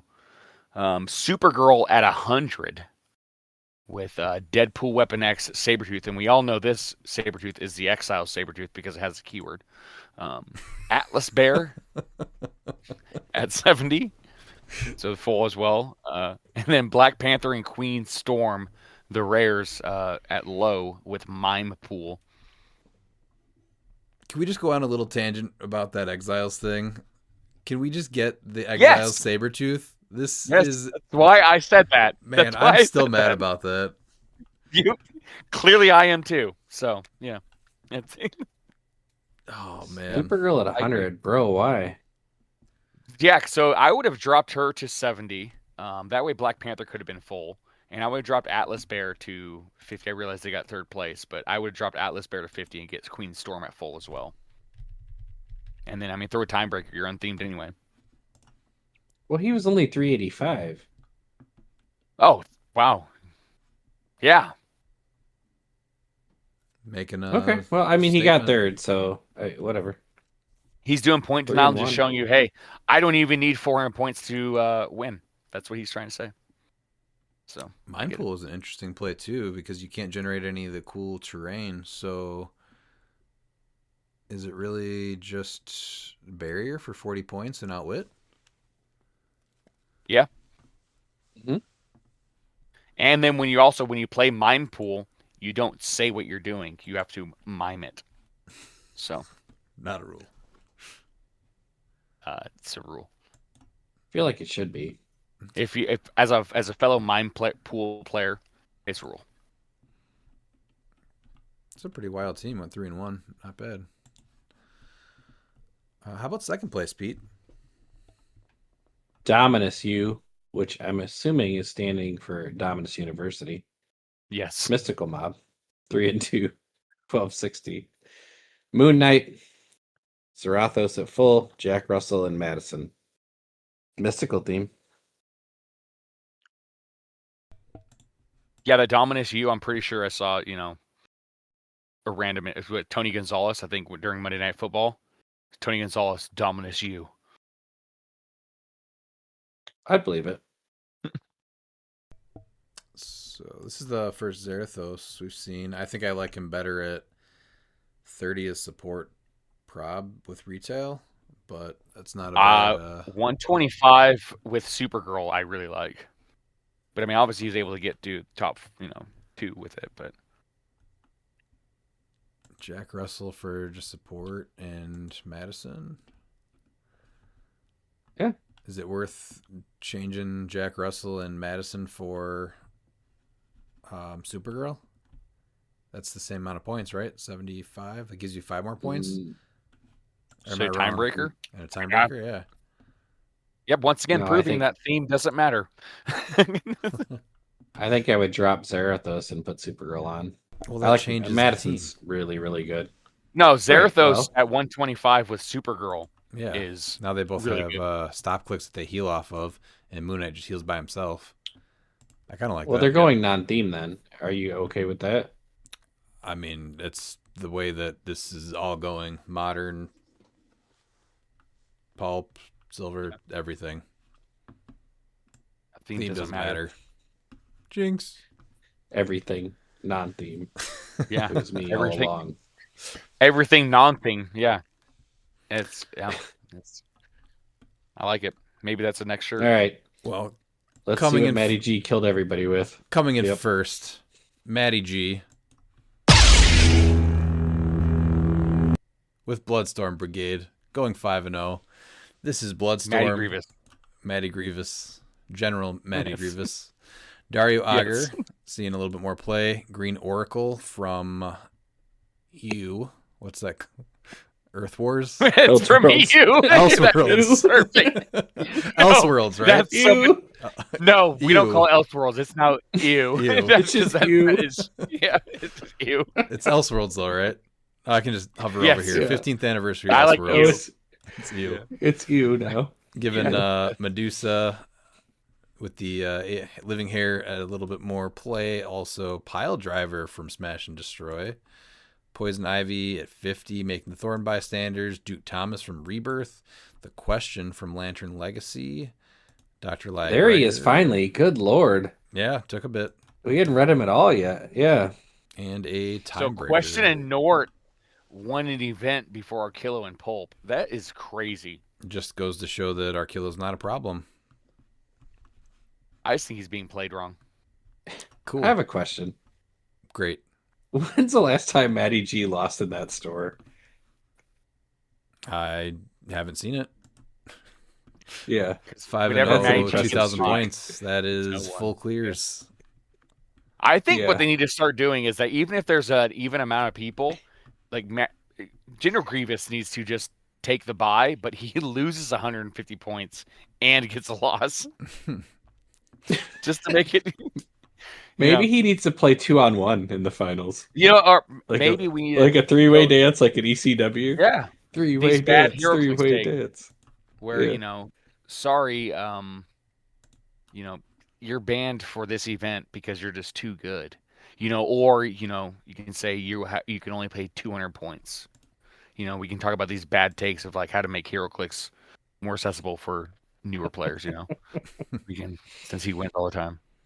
So is he taking Green Oracle, flying up with Bloodstorm and Medusa, obviously, right? And then Pile Driver, hoping to get an object? Because he's not playing the piece doesn't- that allows you can't. to... Yeah. What? Yeah, he can't get the object, so that's what I'm looking for. He has like blocking terrain. So, I mean... So I guess yeah, maybe. You just try to plan out where you put the blocking terrain, right? Because no one else is Yeah. generating it, because Smoke Cloud is free with Question. Duke Thomas is, Empower, right? Friendly characters making close attacks, modify attack, +1 for each other friendly character adjacent to their target. Oh, that's a great one for bystander teams, too. Dario Arger just eating up Moon Knights. You can carry and Black Adams. Time Breakers also with Green Oracle, and then even boop them out a little further. So you're getting a free attack with the bystander that Bloodstorm makes, free attack with the Living Hair, and then you could boop out Pile Driver and try to grab that blocking terrain. Oh, and Poison Yeah, and he's Ivy, also a too. decent There's just a normal ton of attack stuff. too. Yeah, you just bring him over there because like he's a deep dial for 50 points, and so you're like, all right, we're dropping him off. He's still doing the empower. He's also giving the -1 to the defense, so it makes Duke Thomas now essentially +4 because the -1 to defense makes up for that fourth +1 attack. Yeah, you're carrying everybody. You're basically choosing what you want to outwit, and you're just popping out pogs to beat the crap out of people. Also, he's really good at the sidestep's good with destroy blocking because if you're going against a barrier team, Yeah. so he does leave out options. Yeah.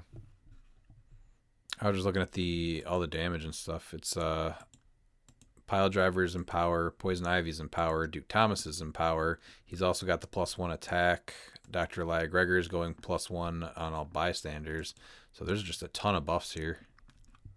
Yeah. Yeah, and he only used Road Warrior Hawk, surprisingly. But congrats to Maddie G for taking the New Mexico Icy Regional. Then the last one that happened was the cliX Collective in Union City, California. So they had 11 people here. Coming in fourth place was Ray Bickmore with Bloodstorm Brigade.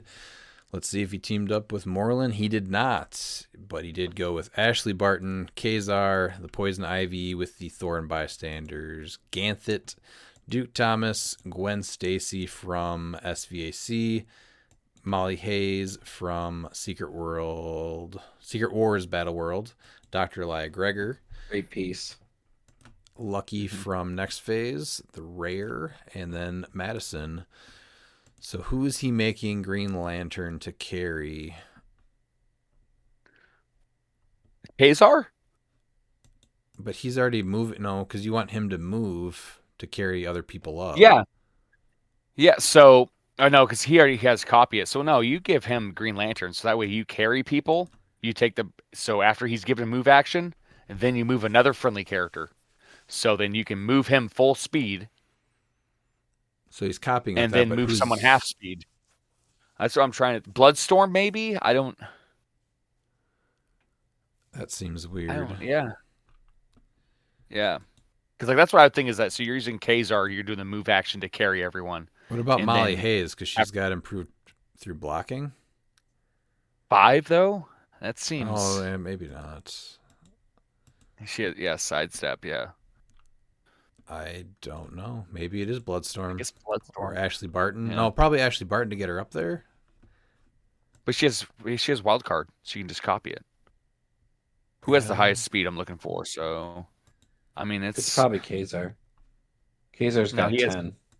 But he's got 10 player, so that's why I was thinking Bloodstorm.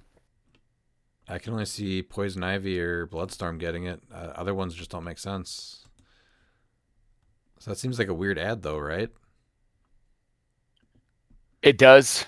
But yeah, I guess he's able to copy it makes and bring sense. It to the team, so. Well, Gwen has 9. Oh yeah. Oh, and she's yeah, autonomous. She's autonomous. Yeah, so maybe Gwen. Yeah. Shutting off super senses, so I could see that too. All right, how about third place? All right, and in third place we have Casey Murray, which is, I believe he's related to Mr. Austin, our favorite dinosaur, whose maiden name, because he took his wife's name in marriage, is Murray. So Hydra Horde. Taskmaster. Someone played Taskmaster, Smash and Destroy, with Bloodstorm. This is like the Power Warriors, where Taskmaster is like the Hellraisers. I mean, he's like Power Warrior when Bloodstorm, when Hawk went to Japan without Animal and decided to, say, yeah, I don't need you. Sure. Primus. Woo! There we go. Militant, Minotaur, the Uncommon, who's actually really, really good. Red Skull from AV, Avengers Forever. Bob, Agents of Hydra. Deadpool Weapon X Hydra Agent, Avengers Forever Hydra Agent, and Multiple Man with the other 2 Taskmasters on the sideline. Did Joe fly out to California?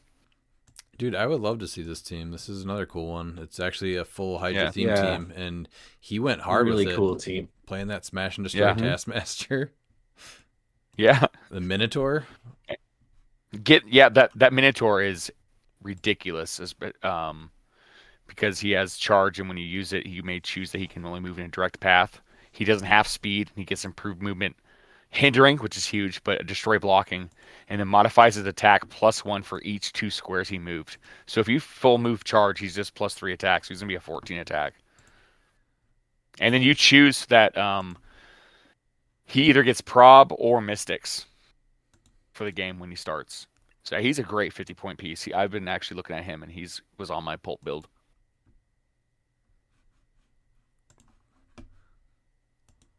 I just like the fact that he was able to take a Hydra theme team to third place. Went 3-2, so it was a pretty good day still for it. And he had Primus, so I'm not surprised. He did. All right, coming in second place, Pete. I'm gonna say this wrong. I think Guadam Budita. I think that's right. I think so.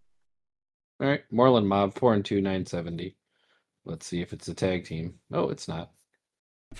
Morlun, Karima at 75, Primus, She-Hulk at 60, Orb, Doctor Strange, and Hal Jordan 030 from Masters of Time. Yeah, this is when Animal came back after Hawk died, and Primus is clearly Heidenreich. That's what this feels like. Look at Primus making a big showing out here. Yeah. He might pick up a little bit. I think once we see that Morlun and Bloodstorm are so big, and some of the other ones like Medusa picking up and Poison Ivy, Primus is a great play. And that She-Hulk is great against Bloodstorm too. You just say no. Yeah. 3-6. Yeah. Gives you super strength and outwit. Yeah, and then you have to yell objection. Yes, you have to. It's a must. All right, coming in first place was Brandon Weber with Soldier Squad. This is Moon Knight, Captain America from X-Men 97, Falcon, Debris from Smash and Destroy, Flash Thomas from the SVAC set. This one takes away, I think it's Shape Change. Yes, Shape Change. And then the War Machine for 30 points from the Black Panther set. So full soldier theme with Moon Knight winning it.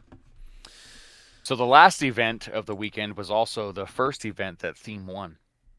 So cool. Yeah. Do you have those numbers on hand? Which I do actually. Do we need to go over them? I mean, we can. That's why I think it's a problem, and why there's like a lot of these figures are like Prodegaton and Pulp. So we have overall for all the events over the weekend, it was 47% theme. That was before any cut. I said it was going to be 80%. And post cut dropped 10% to only being 37%, which is insane. The biggest issue, though, I think, is Falcon. Like, Falcon needs... I don't even think he needs restricted. I think he needs banned. When you're looking at how many teams that he's been on, going first in Pulp, you're winning 76% of the time. It's still a little bit of small sample size for sure, but it is something to look at. Like, winning at 76% of the time is insane. And Falcon, I mean, we've talked about the Falcon Punch every event multiple times. With and without willpower. Yeah. Well, I'm not sure if anybody else has played him with willpower. But yeah. Yeah, without willpower, he's really good. I mean, you give him willpower, now all of a sudden he goes, yeah. He does get better with willpower for sure. Yeah, and for free, like just free willpower if you decide. Mm-hmm. Yeah. They can't even use the I can't read. Because it's like, clearly you can read if you know what willpower does. So you can't even use that excuse. Mm-hmm.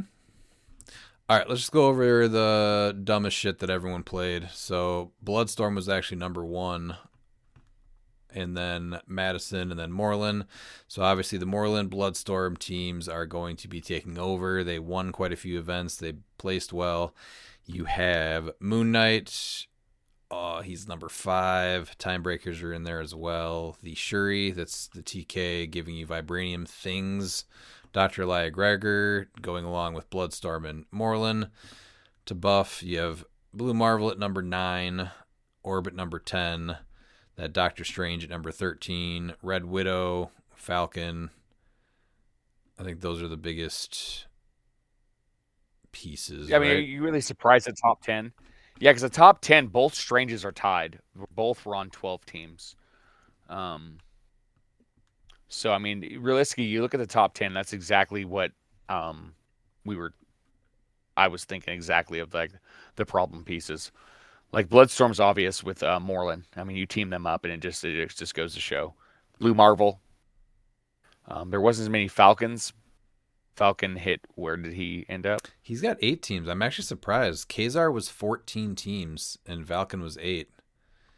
But he did. So Valken now, if had you a look at better, Falcon, but he had a better win yeah, percentage though. So you're looking at that's a better piece. But you're probably playing them with Avengers, whereas Kazar is playing them with different pieces. so top 4 goes a little bit different. So you have Falcon on 3 teams in top 4, which doesn't seem right at all. We could look at top 8 first if more people showed up to the goddamn events and gave us top 8s. Yeah, that'd be nice. Yeah, But we can't do that. Yeah. So we got to skip right to top 4. yeah. But I mean, yeah, he's still. If you look at just the top 8, Falcons at 5 teams, which is 61.9% win rate. Bloodstorm is like Bloodstorm and Morlun are. Let's see what's the win percentage. Let's see win. Sort by win Bloodstorm is percentage. so in top 4. Bloodstorm is 76.3, Morlun 78.1. Yeah. So yeah, obviously that's the best team, and then just trying to buff them with Dr. Gregor. Who else did we see? Strife was a really good way to buff them. Yeah. And I thought there I was think that was the one main more. way to bump them. Oh, there's Iceman. Oh, Iceman 2 is the other one, yeah. And then some of your Yeah. just single throw them on there attackers: Red Widow, Orb, Blue Marvel, Valken combo, and Moon Knight. Yep. I think that's the biggest takeaway. Yeah, the biggest takeaway is Theme is dead. Like, I don't see Theme getting played more, and that's unfortunate. It's only that going down, right? As soon Yeah, as people it's go getting over worse. these results, it's just done. Yeah. So, Pete, do you want to add anything to this? I guess my takeaway from the event was we had 12 people. That's basically like a weekly event for us, which was kind of shocking to have it on a Saturday and have that poor of a turnout. And there wasn't like inclement weather or anything, right? Like it was a pretty reasonable day. We had twice as many people show up to an event during a snowstorm. Yeah. I don't mind the format, but I'm not going to go somewhere and play it in a single day event again. Like if it's part of a bigger event, I would. The biggest issue is that it's the problems, and the only they didn't address the problems. Okay, they banned Deathstroke. Woo. Like that's. I mean, we kind of called all Everything the pieces that were going to be all over the place, right? If you would and thought pretty about accurately. it, make a restricted list maybe, and all of those pieces that we were just talking about, put them at least on the restricted list, and it would have opened it up so much more. It's just like there's some things that you don't need data for, and this was one of them. So now we're just sacrificing the Icy Regionals when a lot of people wanted them to be modern, right, to get ready for the Champion Clix Open. So making them the Silver Pulp with no real modern lead-in now into a big event like Champion Clix Open is super disappointing, and it really hurt stores who would have been able to put a lot more into this. So, yeah, because now it's going to second guess doing another Icy or any regional, because now it's like, well, this is the first time our store lost our money back. Yeah. Mm-hmm. So, I don't think it's the format's fault. I know a lot of people don't like the format, but at the same time, I think that there could have been a little bit more ways to make it a little bit better. So it is 100% the format's fault, because it's not even like fully cooked, right? What it should have been is a side event at more events. Get your data that way, so you're not sacrificing full weekends. And what is this going to run? 3 months, 4 months? Sorry, weeks. Sorry. Yeah, because You know? we have, especially with the champion clicks, like with the modern thing, like that's, and I think that's the biggest thing too, is people are preparing for that. So I just, it would have been way better if it was just built out a little bit more versus just, here, play this and then try to address it later and build stuff. So we're going to try to make some changes that we think will make the format more fun, and we will be running that for our Sunday event at cliX Mania at Adepticon. Sorry, Pete, I think we might have cut you off a little bit. Did you have any more to add to that? No, I think you guys are absolutely right. I think you needed more of a data set before you tried to make this the IC regional. And I think I'm anxious to see what information we can give to the format, which I think is I don't think the format is bad. I think we just knew what the problems were, and it's not gonna be able to be addressed, or it's not gonna be addressed prior to it continuing for the next 3 weeks. So that's a problem, right? I think by the end of this, you're gonna see basically 3 teams. You already basically see 3 teams. Right. So it's only gonna get worse. I mean, maybe somebody will flex more to Primus because of the, Bloodstorm Morlun combination, but I don't think it's going to be more than 3 teams. Well, that's like one of the worst things. We'll see what happens. Right, where you get one team that's the best, and then the counter to that team. So it's just either or. And this is just week 1, so it doesn't get better from here. It was tough. It was rough. Yeah. We did have some. What we can do. Granted, though, we did have some teams that shined. We had Joe's team. We had the Dormammu team. We let that be known. But for the most part, overall, it's very, very stale. Like when you get a loaf of bread and you made a sandwich like 2 days before, you forgot to tie it up. You're going to get like 2 or 3 slices in the middle that are good. The rest of it's just stale. And that's exactly what this weekend felt like. You had a few good pieces to maybe make one good sandwich, but the rest was just tossed to the pigs. So I will say, though, what you're going to see is more people play things like Morlun and Bloodstorm, and then you get the creative teams like the Sinister Syndicate team, the Dormammu team, and now they have to run a gauntlet of the strongest stuff you can put on a map. And so it's going to be much harder for those teams to shine, but I hope people can still pull stuff off like that. Yeah, and it's not easy. Like, you have to be a good player to be able to pull it off. It's you're playing a game. Everyone else decided to play it on easy or rookie when you're playing like Madden online, and then you have it on all Madden difficulty. Like, that's the difference. Mm-hmm. All right, let's move on to listener questions. You've got questions, we've got answers. Your ass better call somebody. First, we have Maddie G. General Maddie Grievous. Thoughts on no floor for Silver Pulp to bring new and younger players, and no Order 66 when my son plays in the tournament. So for regular Silver Age format, I love the floor. I think it should stay, and no reason to change that. It helps the format itself feel different. But for Silver Pulp, the floor absolutely needs to go. New players should be able to buy a brick and play the CURs that they pulled in that brick at an event. That should be one of the top sells on the event. So they shouldn't have to go track all this other stuff down to play in what should be the most player-friendly format. Yes, I agree with that. I do disagree with the other part of his thing.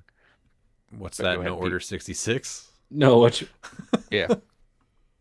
When your kid's involved. You absolutely do that. I'm playing Mario Kart. I'm not going to give them that win. Oh, no. They need to earn that win. Dude, my son gets roasted all the time when we're playing Mario Kart. Yeah. Order 66 when your kid's involved. Period. I don't disagree with that either. But going back to Redmond's very eloquent thought before we were Order 66ing our own kids, I think this is your format for new players. I think this is it. I think you get rid of the floor and this is what you sell and push this as. Because you're not going to get simpler pieces. And this is coming from 3 people that love silver and absolutely think the floor is great for that format specifically. Yes. Pete. Pete, Yeah. do you know where you can play Silver Pulp with no floor? Hold on. Wait a second. Can we do that in Milwaukee, Wisconsin? We can. Where At specifically? Clix Mania Yeah. at Adepticon, hosted by D-Generation Clix. There you go. Moving to Michael Donicht, the old long maps feel like such a grind for Pulp, even with characters like Kazar on the team. Thoughts for just short maps for Pulp. So we are going to make that change for Clix Mania at Adepticon. I actually initially thought that big maps were going to be fun because it'll make it kind of feel like a little bit of the older Clix, but there is too many pieces that are enablers like Falcon and Kazar that make them almost like vital plays, or you have like the drop-off teams that are carrying the bystanders. I think that in the end, old maps are not, the big ones are just not going to be good for the format. So I do think that the small maps should be the only ones you can play. And yes, I'm also hesitant about that's why like figures like Kazar, Martian Manhunter, and Falcon. Like that's where they become like even more problem, just because we have figures like Tempo to give the +3 speed. So now you're gonna have figures being able to move like 8 squares. So I still think it's still a problem, but maybe they use the indoor maps. Yeah, you definitely need smaller maps though. Only. Yeah. Pete, did you have an opinion on map size? Being the royal knower of maps or whatever shit it is. You said it right.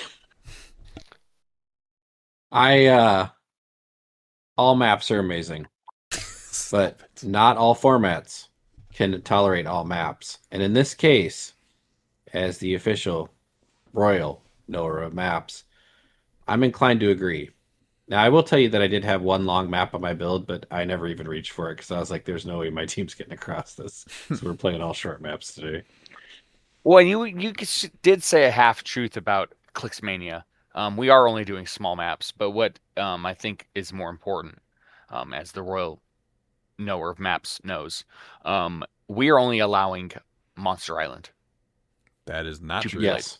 I'll ban that map right away. We're gonna have to vote on this, I think we need to vote. and my vote counts for 5 because I'm the royal knower of maps. Yep, Monster Island only. Mm-hmm. All right. Well, who can log into the Adepticon events right now and say that? Well, I'm It's banned or I'm not saying because banned? you're talking about new. So you're saying this format is new player friendly. I'll ban it right now. So in order for it to be new player friendly means like if they go and buy a brick, they're new to the game, they don't have maps. Correct. So what's easier than just having a map preset there and all the maps are the same? It's all Monster Island for every game. Yeah, that's a thing you could do. We're not going to do it. Yeah, thing you should do. No. We should. Nope. Yeah. We should at least talk about it. I think so. We just did, and it's not. If we want to 2 versus continue, 1 right now. Yeah, and that one person has the power right now to log into HC units and say that map is banned. It won't be unless we keep talking about it. So your guys' choice. Well, you can ban it, but it's to be the only map on the table, so we're good either way. I'm buying 20 of them right now. We're gonna move on to Lou Minotti. Nathaniel Richards in 4 of the top 8 in Pennsylvania is not too good. So I don't think he's too good yet, but if we get a restricted list, he might pop up. And do you think he should go on it? I think that's interesting because it was very regional. It's very regional, and he also won less events than Nort. So I just don't know if he counters the teams enough with. I mean, he's really just giving Pulse Wave, right? I know he can give a lot of other stuff, but for the most part, he's handing out Pulse Wave. So yeah, he can kill the bystanders. Pulse Wave is strong in this format. Is Falcon is the one piece that makes Pulse Wave that much better. I don't think Natty is too too good. I think that he's, there's a chance for sure for him to maybe prove that wrong, but you have to invest quite a lot to make sure that you have objects. You have to pay more points to make more objects.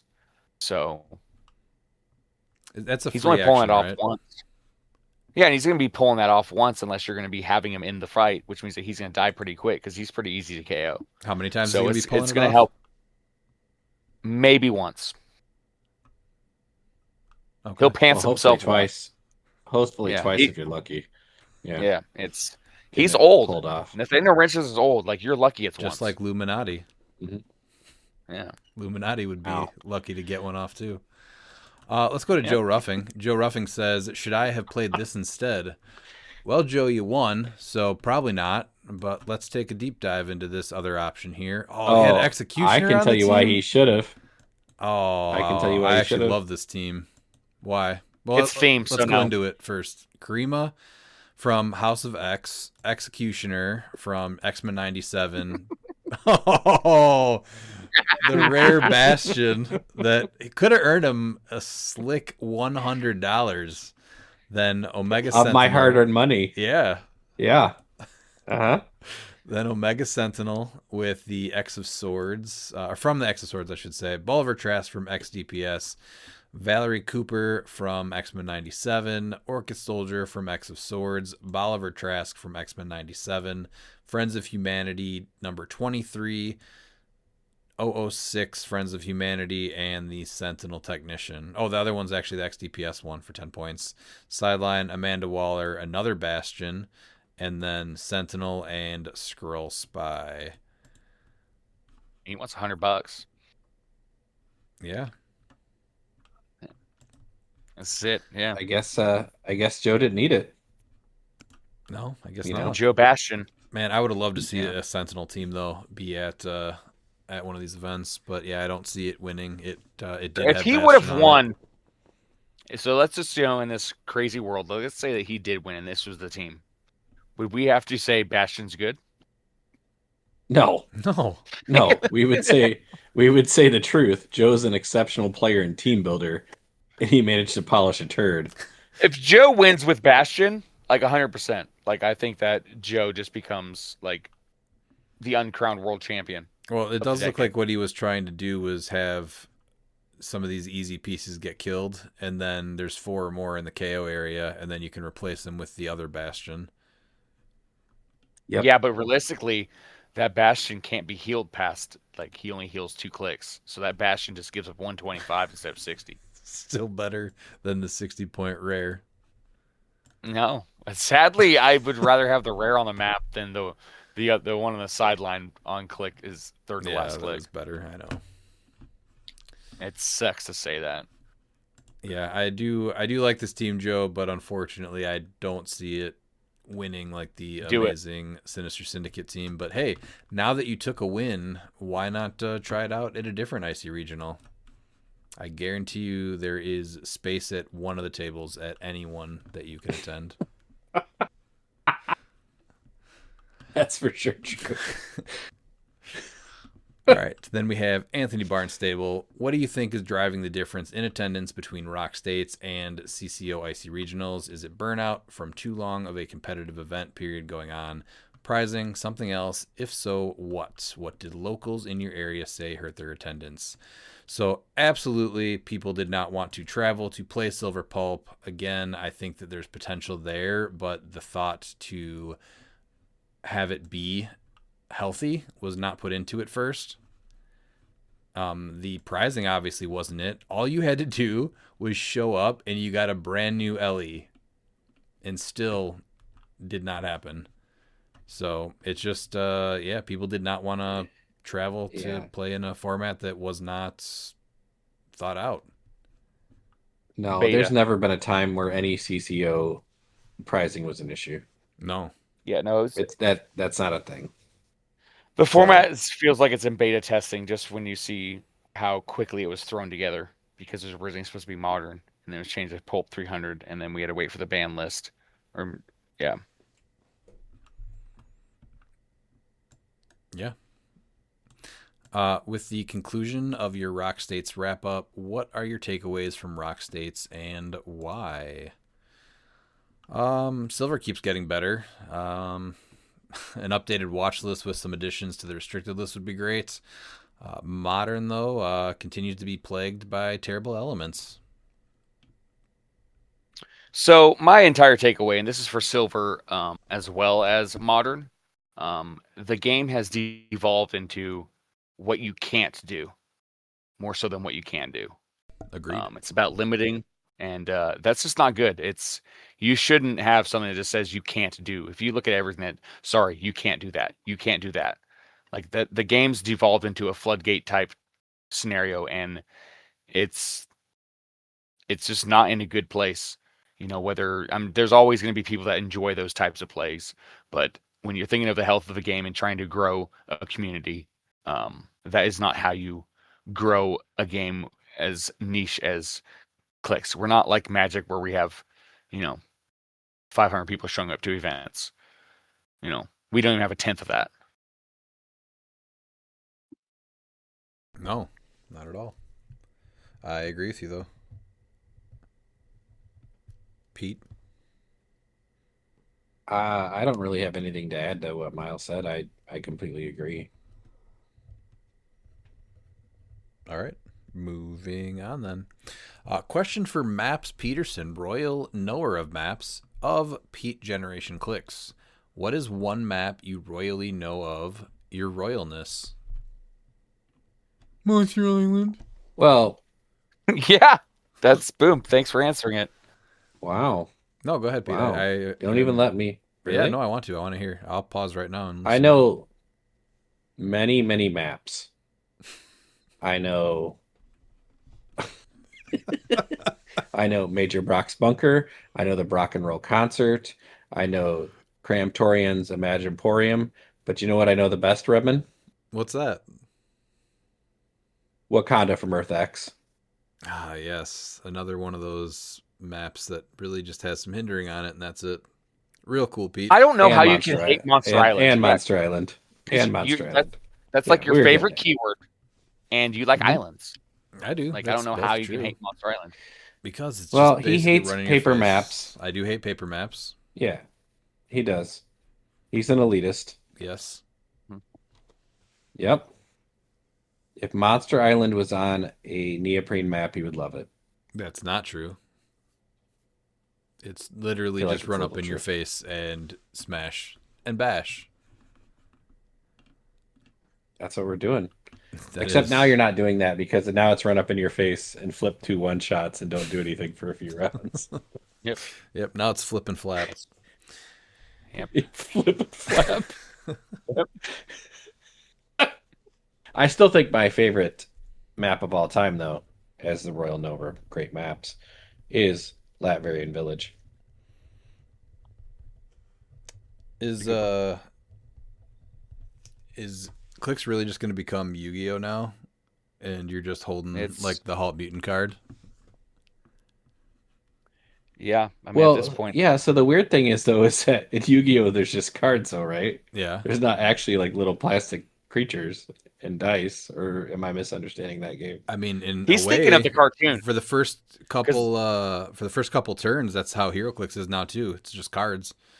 So you're just holding your And your the Halt Mutant. anime, yeah, the anime of Yu-Gi-Oh, you do get monsters. You actually see little figures. So yeah, it feels like it. Yeah. So I think there's an opportunity here. So when we're sitting there on Mondays and the Magic group comes in, we can be like, hey, why don't you come over here and try HeroClix? We've got cards too for the first couple rounds. But you can see them all. They're just all sitting here, and you play whatever one you want.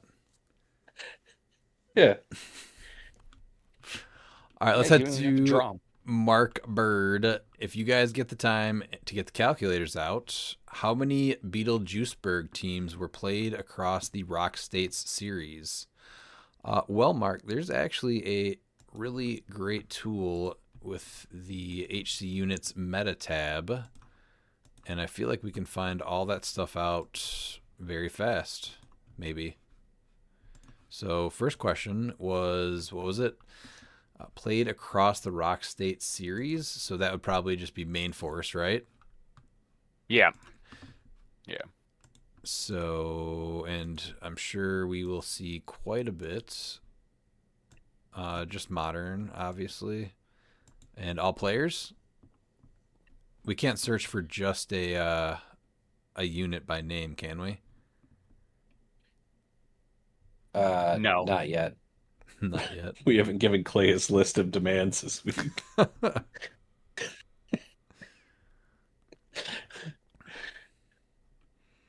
How many people? I'm at 45 teams right now. Here he is. He was played on 41 main force teams. As many as Spirit of Vengeance Red Hulk. As many as Kooky Cap.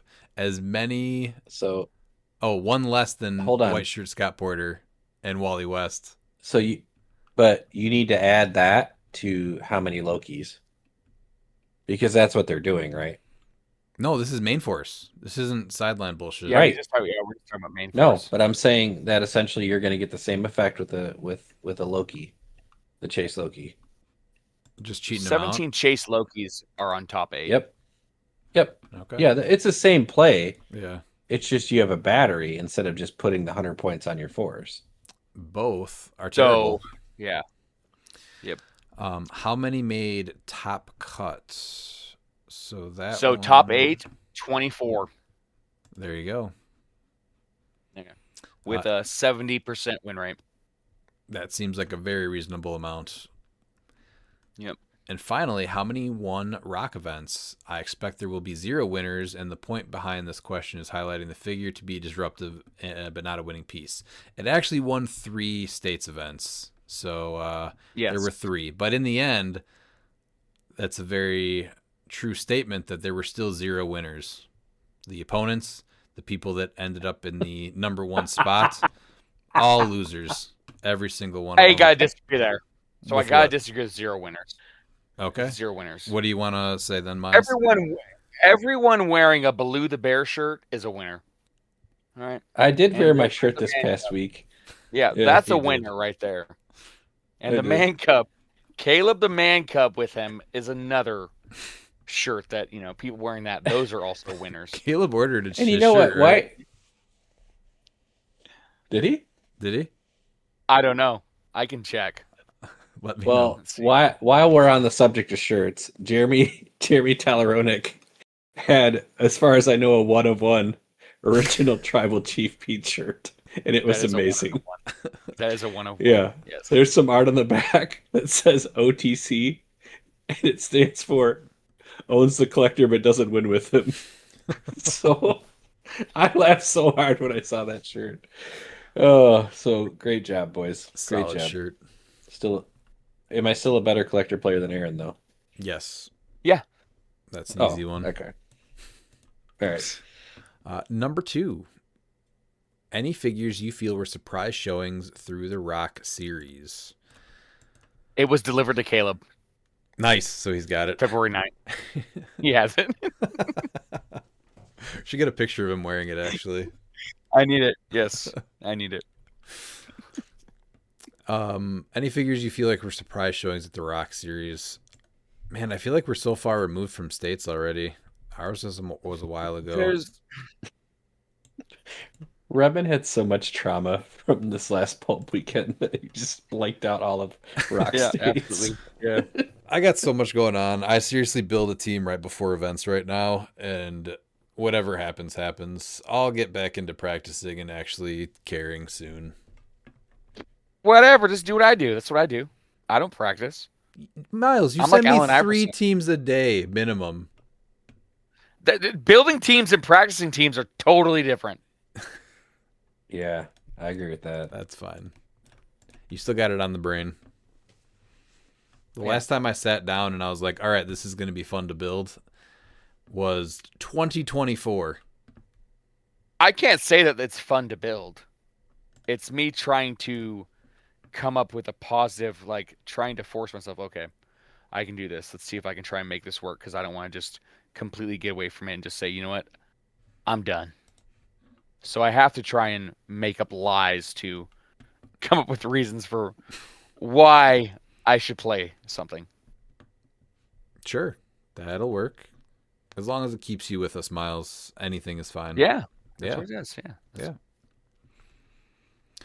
Yeah. This is why we record 7 nights a week, so that I have something to do. Yep. That's more entertaining than playing. Yeah. Number 3, initial thoughts on the Venom set so far. So I thought I was kind of excited with some of the symbiotes that we saw in Scott Porter's unboxing, but then Dial H's, I think, really started to hype me up with some of the stuff we're seeing. We're seeing some better legacy cards, I think, so far. We've seen 2, right? Demogoblin and Anti-Venom. Have we seen 3. any more? What was 3, the third but one? 2 good ones. The third one was what Scott Porter's. That was not good. Oh, I thought his was the Demogoblin one. No, that was Dial H's. No, his. What was Porter's? His was Captain Marvel, Venom Captain Marvel. Oh yeah, that one wasn't great. Yeah. He had some cool pieces, and like I'm just excited because it's the Venom set, right? That's a set that I thought we would never get, but we're getting a few good ones. So, and the symbiotes like what Phage, Agony, Lasher. There's tons to be excited about with this set. I'll be playing a ton of them. The Kerr is very exciting. The higher rarity stuff, a lot of misses. I think it's really weird how some figures just like they decide to give the good powers like towards the end of the dial where they're already going to be dead. So you have figures that had potential, but they lost the potential in certain ways. The chases are very interesting. I do like the chases. I mean, we do have a 4th planet. So that means that now I get 4 planets on Scott Porter. So come on, Parademons, and rotate. We need a team of just Scott Porter, Parademons, and planets. Okay. Yeah, I got Clintar. Okay. Yeah, the Dial H chase, Carnage Goddess Symbiotes just blew the Venom Goddess Symbiotes out of the water. For sure. Yeah, there's a lot of which I'm a huge. I'm usually not a fan of like popular characters, but Carnage has always been like the one character that I know like, a lot of people like that I've always gravitated towards. Now I don't know if that's because I can relate to him. I don't know. I just like probably. Yeah. I will say that I do like we've seen a couple of higher pointed pieces now that are like one-man armies, but they're 245 or 255, and they bring in some pieces, so you're not just like locked in. You have way more options. Like that Null can bring in 2 pieces. 80 points. 80 points total, or what is it? It's 2 standard characters with the symbiote keyword of 40 points or less on their starting line.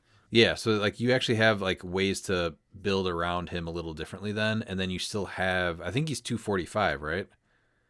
255. 255. So you still have 45 points. Yeah, 45 points, for sideline, for equipment on him that you could pay for and not just look for something you get for free, and then the chance to add another character or 2. So I think that I would much rather see some of the dials play like that. And There's still Chair plenty Panther. of room for 1 shots. So Chair Panther has something to do off the sideline. Saying he themes his ruler. Yeah. Pete, do you have an opinion on the Venom true. stuff yet? It's not a character I like a lot. I mean, I remember, when he came out after Secret Wars and the suit, and then it turned into a whole thing, and it's really a super popular character. But I have to tell you, I'm pretty excited about the set from what I've seen so far. So I'm optimistic. Yeah, Pork because Grind this is has not single-handedly made me Yeah. like stoked for the next 2 years, even if he's just destroyed by what's currently in Modern. It's not a set I would be like, oh man, this is amazing. Like I get super excited for Avengers and Fantastic Four sets, but this one looks really, really cool and really fun. Yeah, I'm digging it. Number 4, I had a bit of an epiphany looking at sets from Lantern Legacy to now. I see there's a big difference from Masters of Time leading up to Lantern Legacy, and notice that sets from Lantern Legacy onward are a bit dialed down. I get the feeling this is a conscious dial back from power creep leading up to a new rotation. Has this also been noticed by the team and would agree? So I would agree, but I don't think this is like a new thing. I feel like every year we see like a reset set, and then it kind of go from there, right? Just ignores. Yeah, because we go from Lantern Legacy to And now, like, you just look at Strange Tales. So you get that Loki that just completely fundamentally changes how the game is played. And that makes just figures completely unplayable because of how easy it is to trigger. So in some instances, I think it's shrinking, not actually growing the amount of playable pieces. Which is not a good thing. No. Pete? I don't think there's a conscious choice to do any kind of power creep thing. I think you have an ebb and flow, and you kind of see this naturally with the sets, and everything is fine until you get one piece that, and we've seen it with obviously Beetlejuiceburg, you get one piece that just completely redefines 2 years of modern, and then you're like, that can't ever happen in Silver, right? Mm-hmm. Yeah. There's always like if you look at the sets like Lantern Legacy, Masters of Time, I think lately it's been the DC set, but they kind of hit that set around the same time rotation happens, and it's usually really strong, and then it kind of gets down a little bit. Because what was it? Spider-Verse came next? No, Black Panther. There wasn't anything insane out of Black Panther or Smash or Spider-Verse even. Yeah, there was Yao. So you had Collector's Trove. Like, Yao was like really good, but then Collector's Trove brought in the equipment. You can't say that Black Panther was a great set because Yao was in it, though, right? No, I'm saying, but no, what I'm saying is that no, it brought in Yao, and like that's not saying that the set was great. I'm just saying like that's when you look at that set, like what is it did Black Panther bring? Like realistically, Yao is what it brought. That's it. Yeah. So it seems like there's always like a reset set, and then it kind of goes down from there, and then it sets it up again in a year, and that just is a constant up and down. So I don't think this is new at all. All right, number 5. I would like to address our Lord and Savior, Maps Peterson, royal knower of maps. Which maps do you predict will be seen more often? Well, Sir Mork Bird, first of your name, from the land of Australia. I think you're going to see more basketball court. I think that's going to pick up play. I think you're going to see potentially something from the new set here. I think we were talking about a little bit earlier. Was it the Life Foundation Lab? And potentially Island Prison. And then I think you're going to always see the neoprene maps stay pretty relative in especially competitive play. Like Major Brock's Bunker's not going anywhere. And neither is the new one, the Antorium Imagiporium. I don't want to say it wrong. Start with that one. But my prediction is basketball court will be making a big splash. Final answer, basketball court? I think so. What's the official name of that map? I mean, you may not. Well, you may Basketball not. court. I mean, obviously, we know how you feel about wide open maps, but there's a certain group of players that play towards it, and there's a certain teams that gravitate towards it. So you have the meta, which is like just run in the middle and punch everybody, right? After you get through your 3 rounds of everybody flipping their one shots and nobody actually takes any damage or anything. Mm-hmm. And then you might actually see a range team come more prevalent into something like that. Well, I mean, honestly, maybe that is true. You spend the first 35 minutes flipping your cards, and then you don't want to also have to break walls or go over elevation. So you're better off to just, have it open so you can move and start attacking turn 4 finally. Mm-hmm. So that makes sense. Maybe You're finally seeing you're finally seeing the vision. Maybe that is what happens. General Soon map we'll question. be calling you Sir Redman. First of his name of Kenosha. We will not. No, we're not doing that. No, we're not. doing Yes, that. yes. Forget it. First of forget his it. name, Kenosha. That is it. General map Yeah. question. Should pulp be small maps only? I think we all agree that it will be the best, or be for the best, and that we are running that at cliX Mania at Adepticon this March. What are Brute Heart's thoughts on the CCO Icy Regional Series? Well, Mark. Oh, I read it as Bret Hart, so I actually went and asked Bret Hart, and he says, I don't know a lot about CCO Icy Regionals, but I knew one thing. I hate Bill Goldberg. That's what Bret Hart That told me. checks out. I Yeah, haven't that asked checks Bret out. Hart yet. Well, let's ask Brute Heart, and we'll put that right here. So Brute Heart has this to say to you, Mork. Listen up, Silver Pulp pretenders. Everybody run into Morlun and Bloodstorm like it's a shortcut buffet. Oh, wow, look at me. I picked the obvious power pieces. That ain't skill. That's autopilot. Real players. We dig deeper. We find the gems like Stiltman. We unleash monsters like Dormammu. Anybody can take the easy route, but only the elite prove how good they are by winning with what nobody else saw coming. Step your game up. All right, going to David Clement. Have you considered giving away a God Emperor Doom to the winner of your tournament at Adepticon? Once again, I misread this, and I literally I- had my dad send me my GED because I was gonna bring it. Like, once again, I'm misreading these questions. So you think a So- GED should be given to the winner of a HeroClix tournament at Adepticon? Well, when it's signed by Chuck Norris, absolutely. So if you did not graduate high school, this event is for you. It's just saying I have to be- GEDs at the moment are better than a high school diploma. Who's saying that? I have to be completely honest with you. I read it the same way Miles did because I was like, why are we giving away GEDs now? What did I miss? I've just seen it abbreviated like that so many times, but I agree that I did notice that at first and think that, but knew exactly what he was talking about because David Clement and GED are synonymous. I honestly thought this was going back to Miles Click's university idea, and I thought he somehow became like an educator where he could hand these out. And I was like, if anybody could pull this off, it's Miles. No, But I this guess we're was handing out GEDs this was the now. guy that tried to It get a was us. $50 God Emperor Doom did. for like 2 years and finally He got didn't one. try. Well, Yeah, he he tried finally for got it, 2 yeah. years and then finally did accomplish that Yeah. feat. So if you want to donate yours, we can absolutely throw it into a draft that we're planning on doing for prizing. Think about it. So I'm not going to lie to you. Because of all the prizing that we've gotten for Adepticon, I'm right now on eBay looking for one. And I'm not seeing any. We could do, as a prize, David Clement's God Emperor Doom. David Clement's $50 God Emperor Doom. That's a top prize right there. Yeah, he has to sign the card. Yes, and sign the card. We'll dip it in gold. Could we do Miles GED? No. It's signed by Why Chuck not? Norris. Why would your GED be signed by Chuck Norris?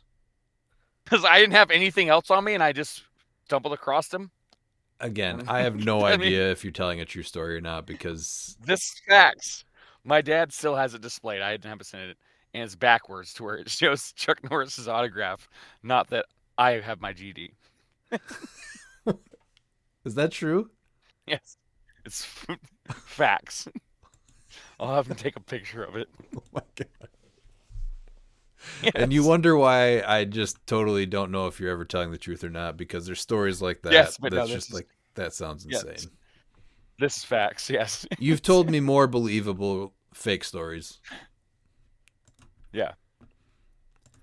All right, we're going to go to McConnell Lamar. Hey, gents, I hope you're all well.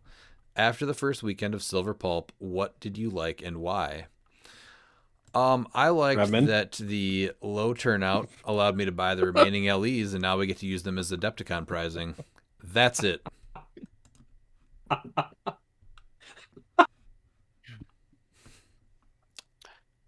It was so viciously negative.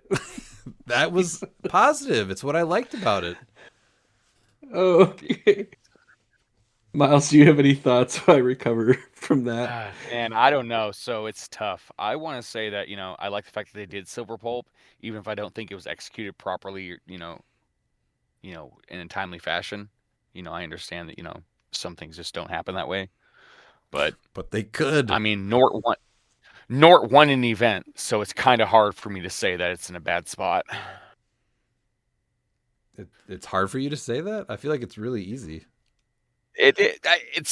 I'm conflicted because Nort won. Even with all the broken stuff, Nort won. Maybe that's a symbol of what is wrong. Nort is wrong with Pulp. Everything is just ass backwards with it if he's winning events. Pete, what did you like about it? So I actually like the format. I think there's a lot of potential for it. I do agree that there are changes that should happen. I do agree that it felt like a little bit rushed, but I honestly think this is your get a player into clicks format. You should be able to play a brick of commons and uncommons that you buy off a shelf and you put together a team. Now, is it going to beat the top teams in the field that day? Probably not, but that's your way you get somebody into this game. You introduce them to simple pieces and you say, here's what you're doing.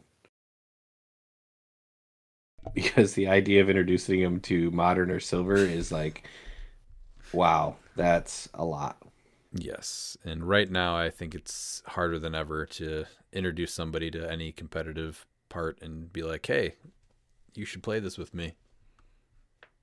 Yeah, there was nothing about this weekend that screamed, even if there was no floor, that screamed, we're gonna get a new guy to play. This just shows like how cutthroat competitive is. And then once we get to his next question, we'll tell you how to fix it. His next question is, what did you not like and how would you fix it? So no floor, small maps only, no figure above 150 points, and we need a restricted list. Those are the top 4 right there.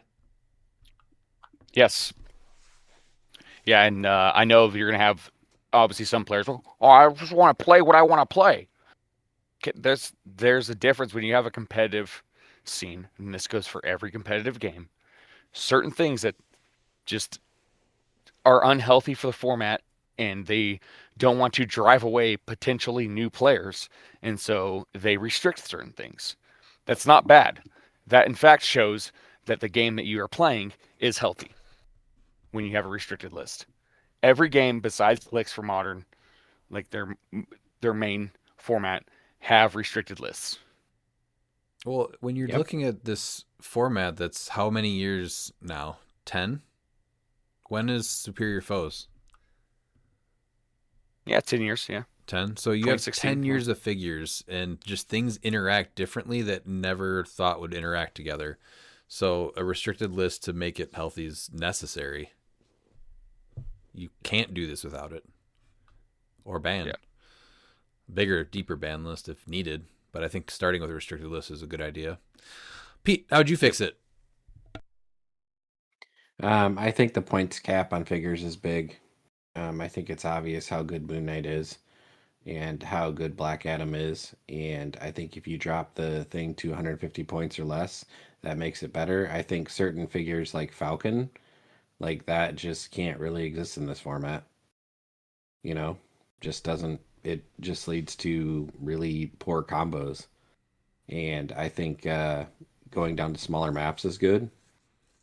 And obviously, a restricted list, like that happens in every game. I don't understand why it only happens really in silver right now. That's Silver the proper. most mind-blowing thing. Yeah, is that Yeah. every game in order, especially like after a big event, like it's instant. You know, Yep. crap, these are a problem. And it feels Yeah, and like we're they enjoy the problems. we're still waiting on it from silver. Yeah. Like it's like I don't understand sometimes what the delays are. Like it's not a access to data now. Like you have data like really Instantly. quick. Like we answered a complicated question. Well, I didn't. You guys did, but pretty quickly earlier here. So the data's there. Yeah. There's no mystery. And his last question is, how are you all feeling about the Venom set so far? Who'd asked that just recently, right? Yeah. Again, after the Porter unboxing, I was excited. You know, we got to see a lot of the cool characters, and then after Dial H's unboxing, just getting to see that seeing that we're getting new equipment, I'm super stoked. It's pork grind. Like that's There's tons of cool characters. grind. I would say my Clintar is tingling. Is your Clintar an innie or an outie? It depends how cold it is. Clintar is a myth. They don't exist. Going to Seth Davis. First off, I absolutely love Ollie's Corner. It always makes me smile. Great job. Thanks, Seth. He's been loving doing it each week, and we usually record it a day or two after we record this, and then I just edit it in. But he's been liking doing that. We do it right before school, so thank you. Second, if WizKids finally comes around and allows starter sets to... I'm guessing Pulp, right? If WizKids finally comes around and allows starter sets, should the Superman from the 2025 starter be banned? Yeah, probably in Pulped. But, like, does he really? I don't think so, because he's not really getting enabled like he is in Modern. There's the JLU, because he's got a move to trigger. Yeah. So you have that Martian Manhunter that will do that, right? But you can't give him hypersonic speed. I think that's the big one. And you have to have him carry empowers to do more damage, because isn't base he's like 11 for 3? Yeah, Psychic Blast for 3, Yeah, so if you're investing in... Is he share a keyword with Kazar? No, he has Reporter, Kryptonian, Justice League. Yeah, so it's really just Martian Manhunter that does that, and then you have to use some empowers, I think, to help him. So you really have to invest in him, and he goes down relatively easy, so I don't think there's any issue with him being in Pulp at all. No. If there's one thing I know, it's that Kryptonian will never be good. Yeah. The one issue is actually the 50-point Thor. Which one? But the Pulse Wave piece. But then again, we have other Pulse Wave pieces. So is it really that much worse than Party Thor? Not really, or no. What's his face? Blue Marvel? No. Blue Marvel. I don't think it's either one of them that's the problem. I think it's Falcon's the problem. Yeah, he's still the enabler, right?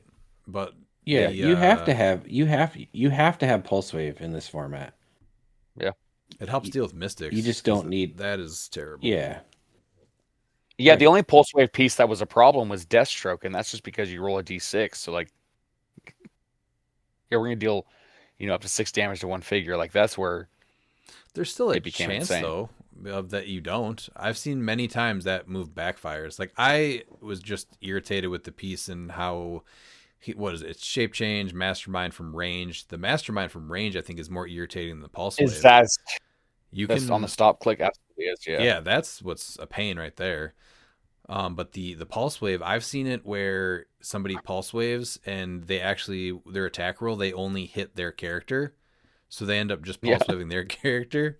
So they roll a 1 on the D6 roll. So there's plenty of drawbacks with him. But yeah, no, the mastermind from range is definitely the major issue with him. So I'm just comparing him from all the pulse wave pieces. I think that he was. Yeah, I'd have to do more of a deep dive into the starter sets to see if really anything is any worse than what we have. I mean, look at Morlun and Bloodstorm. Like, the starter pieces don't really, Yeah, I think it's more just they're trying to keep it simple, and they're just saying that you can only play from these sets. Do you think that the 400 sets are too powerful? Probably. Yeah, I think so. Yeah. Even without equipment? But that'd be interesting. It'd be interesting to see how the 400 sets, because if you just buy a 400 set and then you're able to just go to a pulp event with it, to see how those would work. Even though we've seen that theme is just not good, but it'd be interesting to see them. I think that'd be great. It's like almost perfect, really. You'd have to get rid of the floor, right? Because so if you get rid of the floor, if you get rid of the floor, I mean, I think it'd be really interesting if you have for one of the weeklies out there to have where once you know the certain number and you have certain people designated playing the 400 sets and then designated playing just regular silver, and then you make sure they match up to see exactly how it works. I think that'd be an interesting test. The 400 sets are really good. If you take away the equipment, like the Miles Spider-Man couldn't get Mjolnir now, the Green Lanterns. No, that's what I'm saying. Green Lanterns are awesome. I think it'd be pretty well. The Green Lantern ones are awesome, except you can't get the Green Lantern ring, so they're not going to be insane. No, I think it'd be like interesting where if you have 8 people, where you have whatever 4 people or 6 people, even 3 people with regular pulp, 3 people with the 400s, and then you just have them match up, with each other instead of. I think that'd be So a you have great all way. the, you know, the- Because we were, Yeah. I was given the example earlier where a new player should be able to buy a brick and then play an event. yeah, that's How right. about they just buy a 400 set and they can play in the pulp events?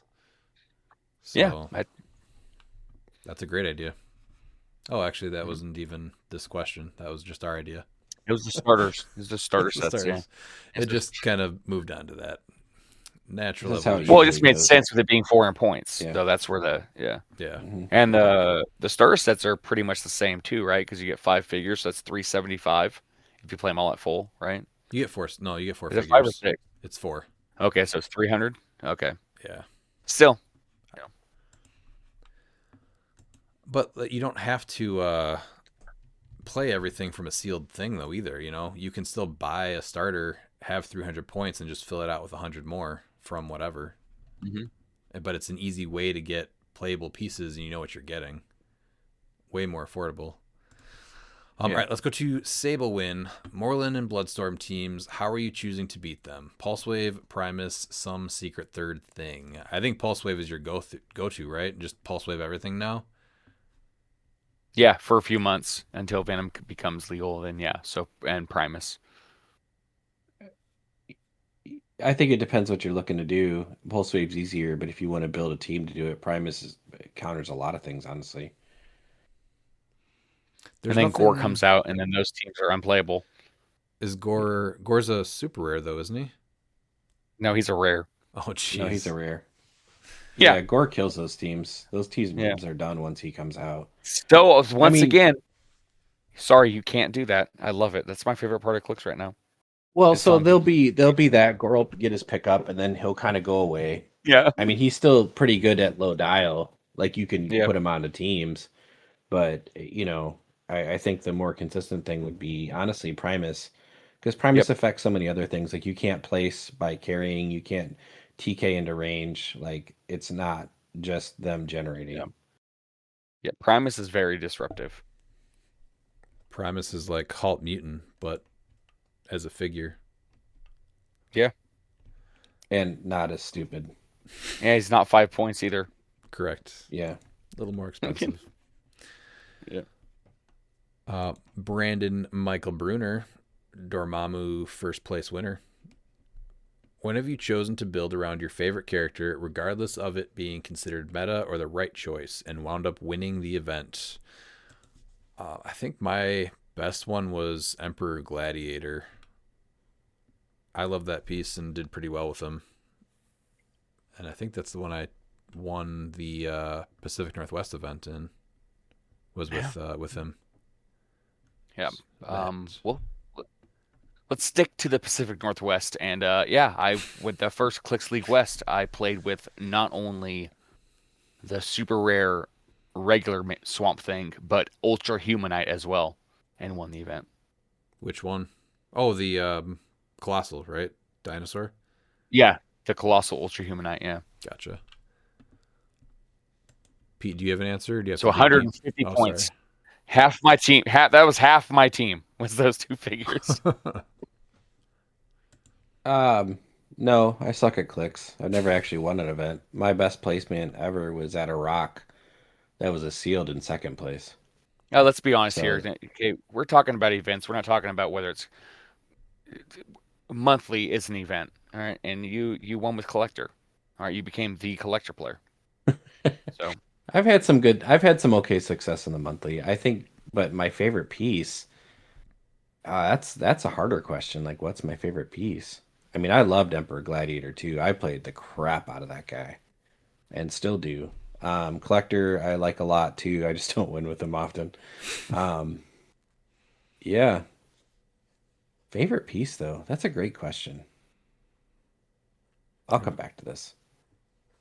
I feel like I would go up and down with what I like to play, and I'll play it for a few months. Very rarely do I hold on to a piece. I think like the House of X Gambit is probably one of the easiest ones to go back to, where I can always bring that one out, and I know it's going to make people feel a certain way. Oh man, hate that piece so much. That's like me playing Trelane. There's just always some kind of reaction from you when that piece is around. So Then we have Konstantin Savitsky. How would you make theme just a little bit better? Would something like getting 5 more points to your build break the game? Yeah, I think at this point it really needs to be extreme. I really hate to say that, but maybe It's crazy, more points, right?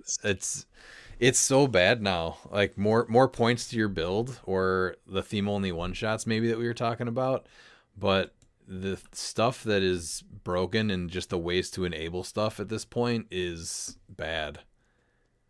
So when we were talking about like the percent of theme teams that we were going to see for the first week, like I was talking about worst case scenario. I had no idea that it was literally going to be like 47% to start. I can't believe that. I don't think that without a few years of them going heavy into theme, I don't think theme will really ever come back. No matter what they do, even with some things in Venom, the more that I look at it, it's just not good enough because you have to invest in so many points to make something happen when it's just so much easier to just go non-theme. Well, we just need more. We've talked about this before. We need more pieces that are like Predegaton, right? That do things at a low cost when he's the best piece. Teams, yeah. Yeah, or something that is efficient for him, but on a soldier team or whatever, you know? Yeah.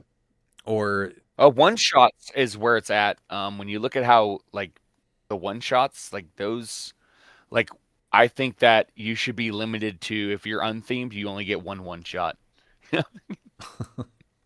Your theme, you get 3. You know, that's what. But that's almost to the like. That's extreme, but like that's almost to the point of like where it has to be at, which is just sad. What are some of the things that have only come out recently that are reasons to play unthemed? Like you have Chair Panther, right? Where you need that piece, so you're probably going to just play unthemed because of him. You could have a complete 270 points of theme, you still play him just to stop that. Or a time breaker. I remember we've seen plenty of teams that were only not themed because there was a time breaker on it. So if you look at what just came out, that Loki that just came out. I'm sorry. The Loki that just came out from Strange Tales. It doesn't matter whether you're theme or not, because you're going to go into try and make cool combos work that, guess what, just don't. Yeah, that's a whole different problem, right? And that's why I don't. That's why I don't think theme's going to matter. Is because now you're going to have to try, if you want to try and compete with these things. It's like theme just doesn't do well. Well, pretty soon and we're seeing this. Like Miles, you said this earlier, right? It's all about what you can't do now. Pretty soon you're gonna not want to add things on your sideline or equipment because Gauntlet Spidey, who's winning events now, just says he's gonna score it and you don't get it, and you can just make that go off on your own.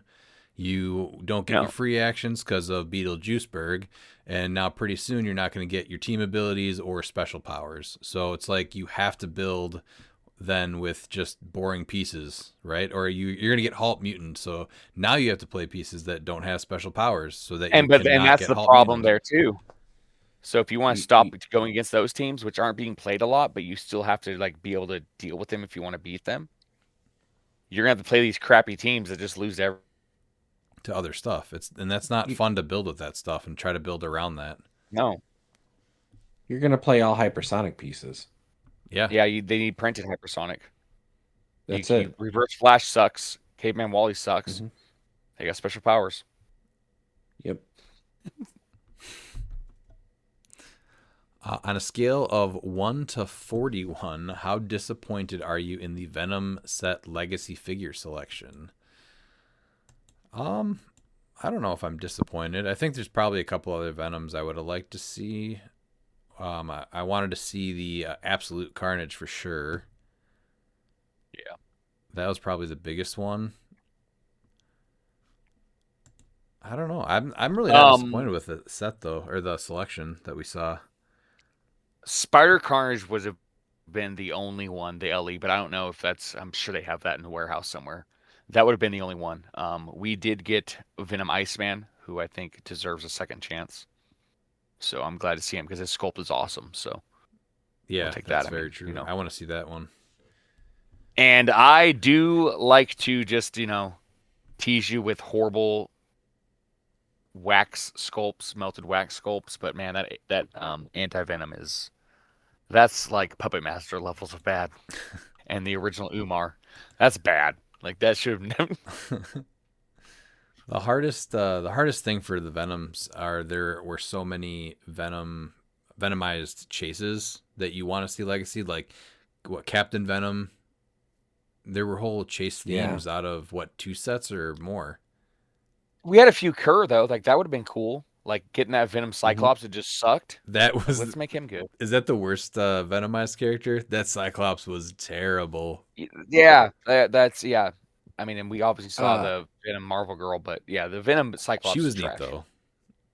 Yeah. There was a chance to make Venom Rogue, what everybody thought she was. Yes. Oh, yeah. Legacy her to what she was supposed to be originally. And the problem, and that's what's crazy is that her as originally intended, keep her at still 75. Still wouldn't be as broken as everything else in this game. Right. I would have liked to see Venom Spider-Man again. From that was a Earth favorite X? piece. Is that Earth X? Earth X, yeah. Yeah. Yeah, there was a ton of pieces. I think I guess my answer to the question is I'm not disappointed. I just feel like there was a lot more pieces you could have done. I still think the best set and the set that should be the example for how all legacies are done is Lantern Legacy. Do a ton of legacy piece cards and put them in the boosters. And you know what? Even when you get that good old common uncommon booster, you're like, oh look, I got a legacy card. Yep. So absolutely. I think that's the perfect way to do it. Adds value to those boosters, especially if you just get a crappy rare one. Mm-hmm. What has been your favorite legacy card or figure set? Oh, that's not even talking about the actual Venom set. Favorite legacy card or figure set? I liked a lot of the Wheels of Vengeance ones. I thought those were actually, that might be my favorite. That's tough, yeah, because I'm trying to think of like if there was a set that I played a ton. Beyond Amazing legacy set. Beyond Amazing. What was good in there? I love the Legacy Carnage, both of them. Okay. I like the Backpack Spidey.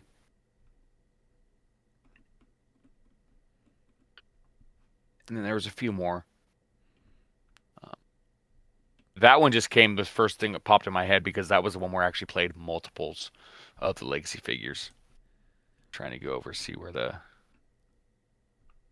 So that was the weird Stilt Man. I thought this Frogman was great. Yeah, so Backpack Spidey, Frogman, both Carnages, and then you also had the Stilt Man, which that one was funny. The Wheels of Vengeance had the Ghost Rider 2099. I thought Jack-O-Lantern was really cool. Jennifer Kale, Black Talon. Yeah. The Daredevil. That's up there too. So I think that was probably my favorite. Even Hammer was pretty neat. Yeah, that was close. I just did that. Yeah, Beyond Amazing is Carnage. The Ultimates Carnage I played so much when it was modern. And in the event that I played in it with the 2v2, we weren't able to win it, but I went undefeated with playing him because he was just so fun to play. Ares Bomb before Ares Bomb. Pete, do you have an answer for this one? My favorite one of all time is Cosmo. Legacy Cosmo is just an amazing piece, and I have played the crap out of him. I'm kind of struggling for a set. I'm trying to find one quickly. What about Batman Team Up is really good. Cosmo's set's not bad either. Urza Major was a ton of fun. That ugly ass bear. Yeah. I put the power gem on him so many times.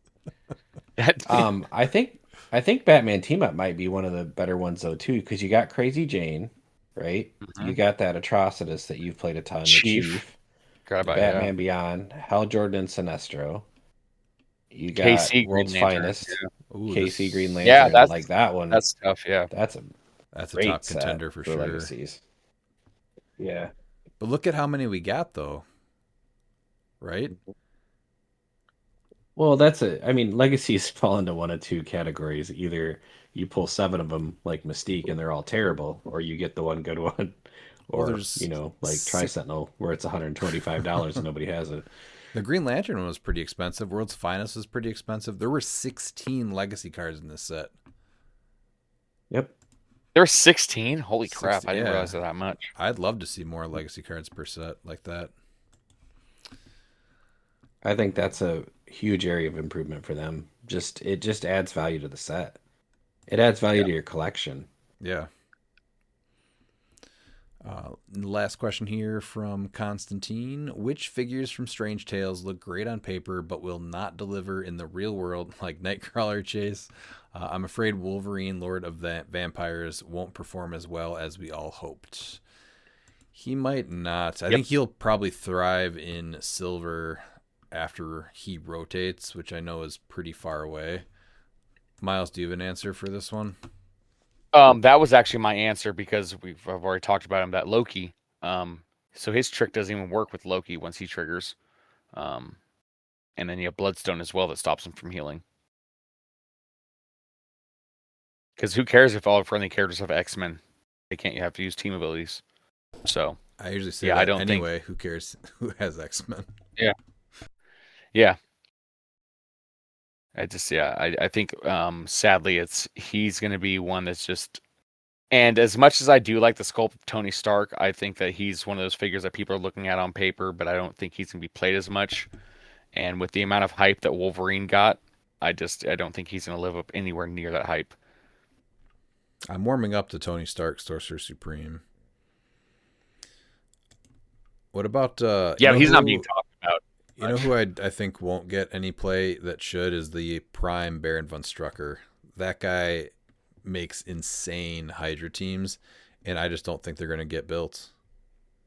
Well, theme, that's the problem. In Silver, that's where he's going to shine, because in Silver, theme at least, even though we saw a record amount of unthemed teams winning events, theme still does somewhat matter in Silver because of all the combos that you can pull off, and I think Baron von Strucker is one of those figures that makes it happen. I'd like to see it. Pete, do you have an answer for this one?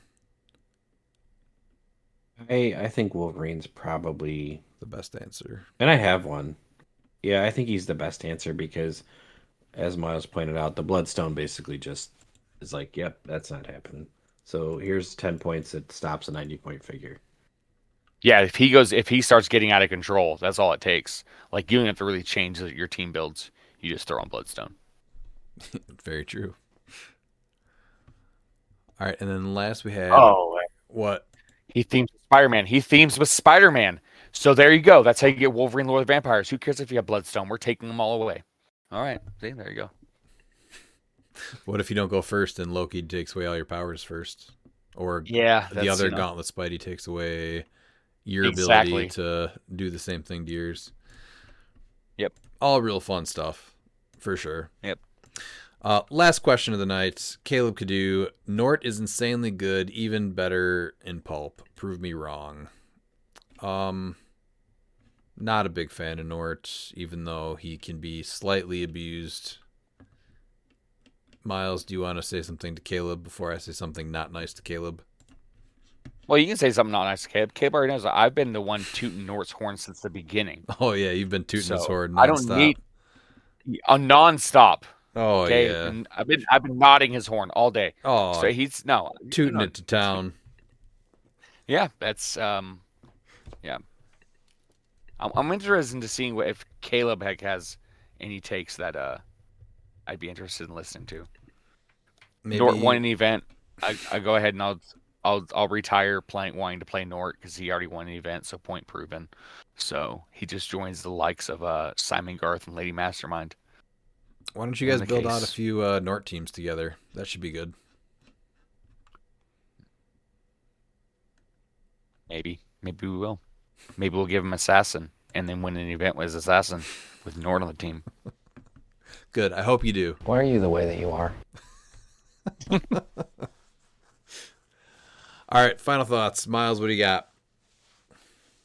Oh yeah, no, it's a somber moment because Silver Pulps has a chance of being a great format, but it was just so rough seeing the statistics and just seeing the amount of stale bread from my loaf. But I mean, overall, it's cool to see if maybe, hopefully, it's not going to die before it even gets started.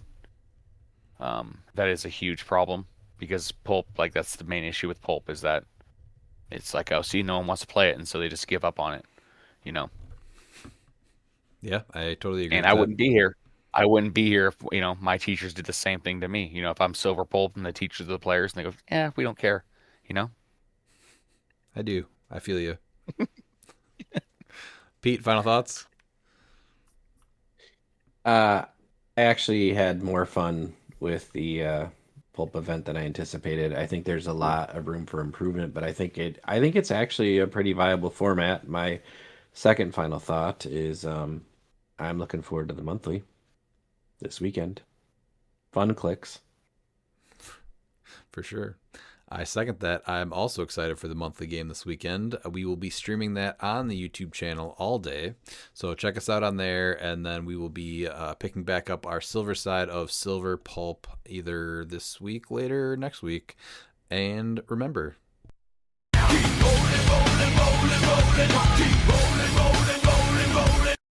And if you're not down with that, we got 2 words for ya! Click it!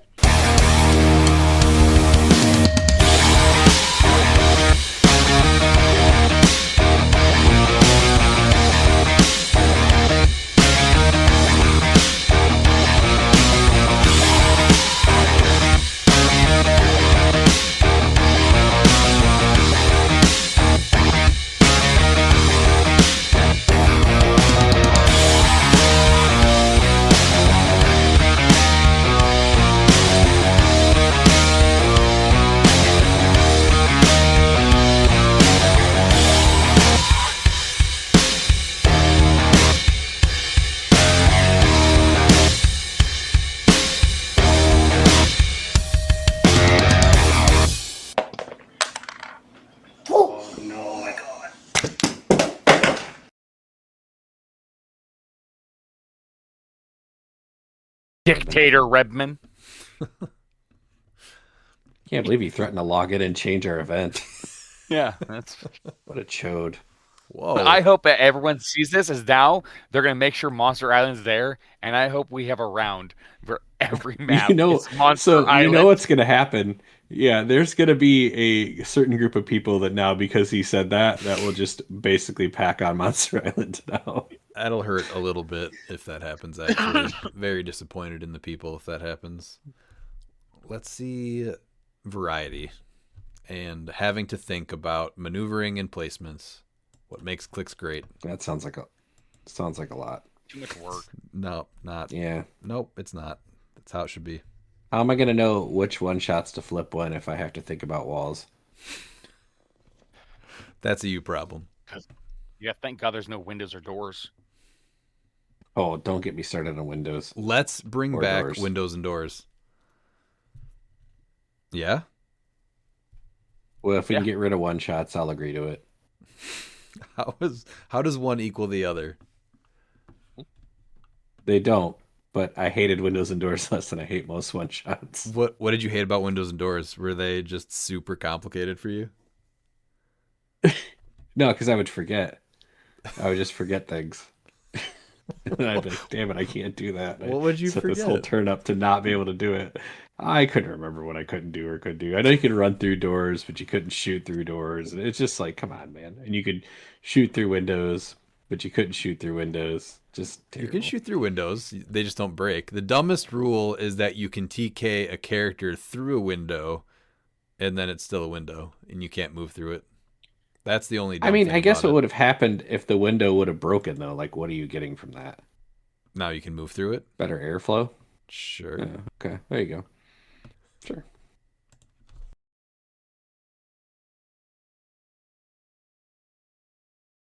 You guys are my best friends, through thick and thin. We've always been together, we're four of a kind, having fun all day, palling around and laughing away. Just best friends are we.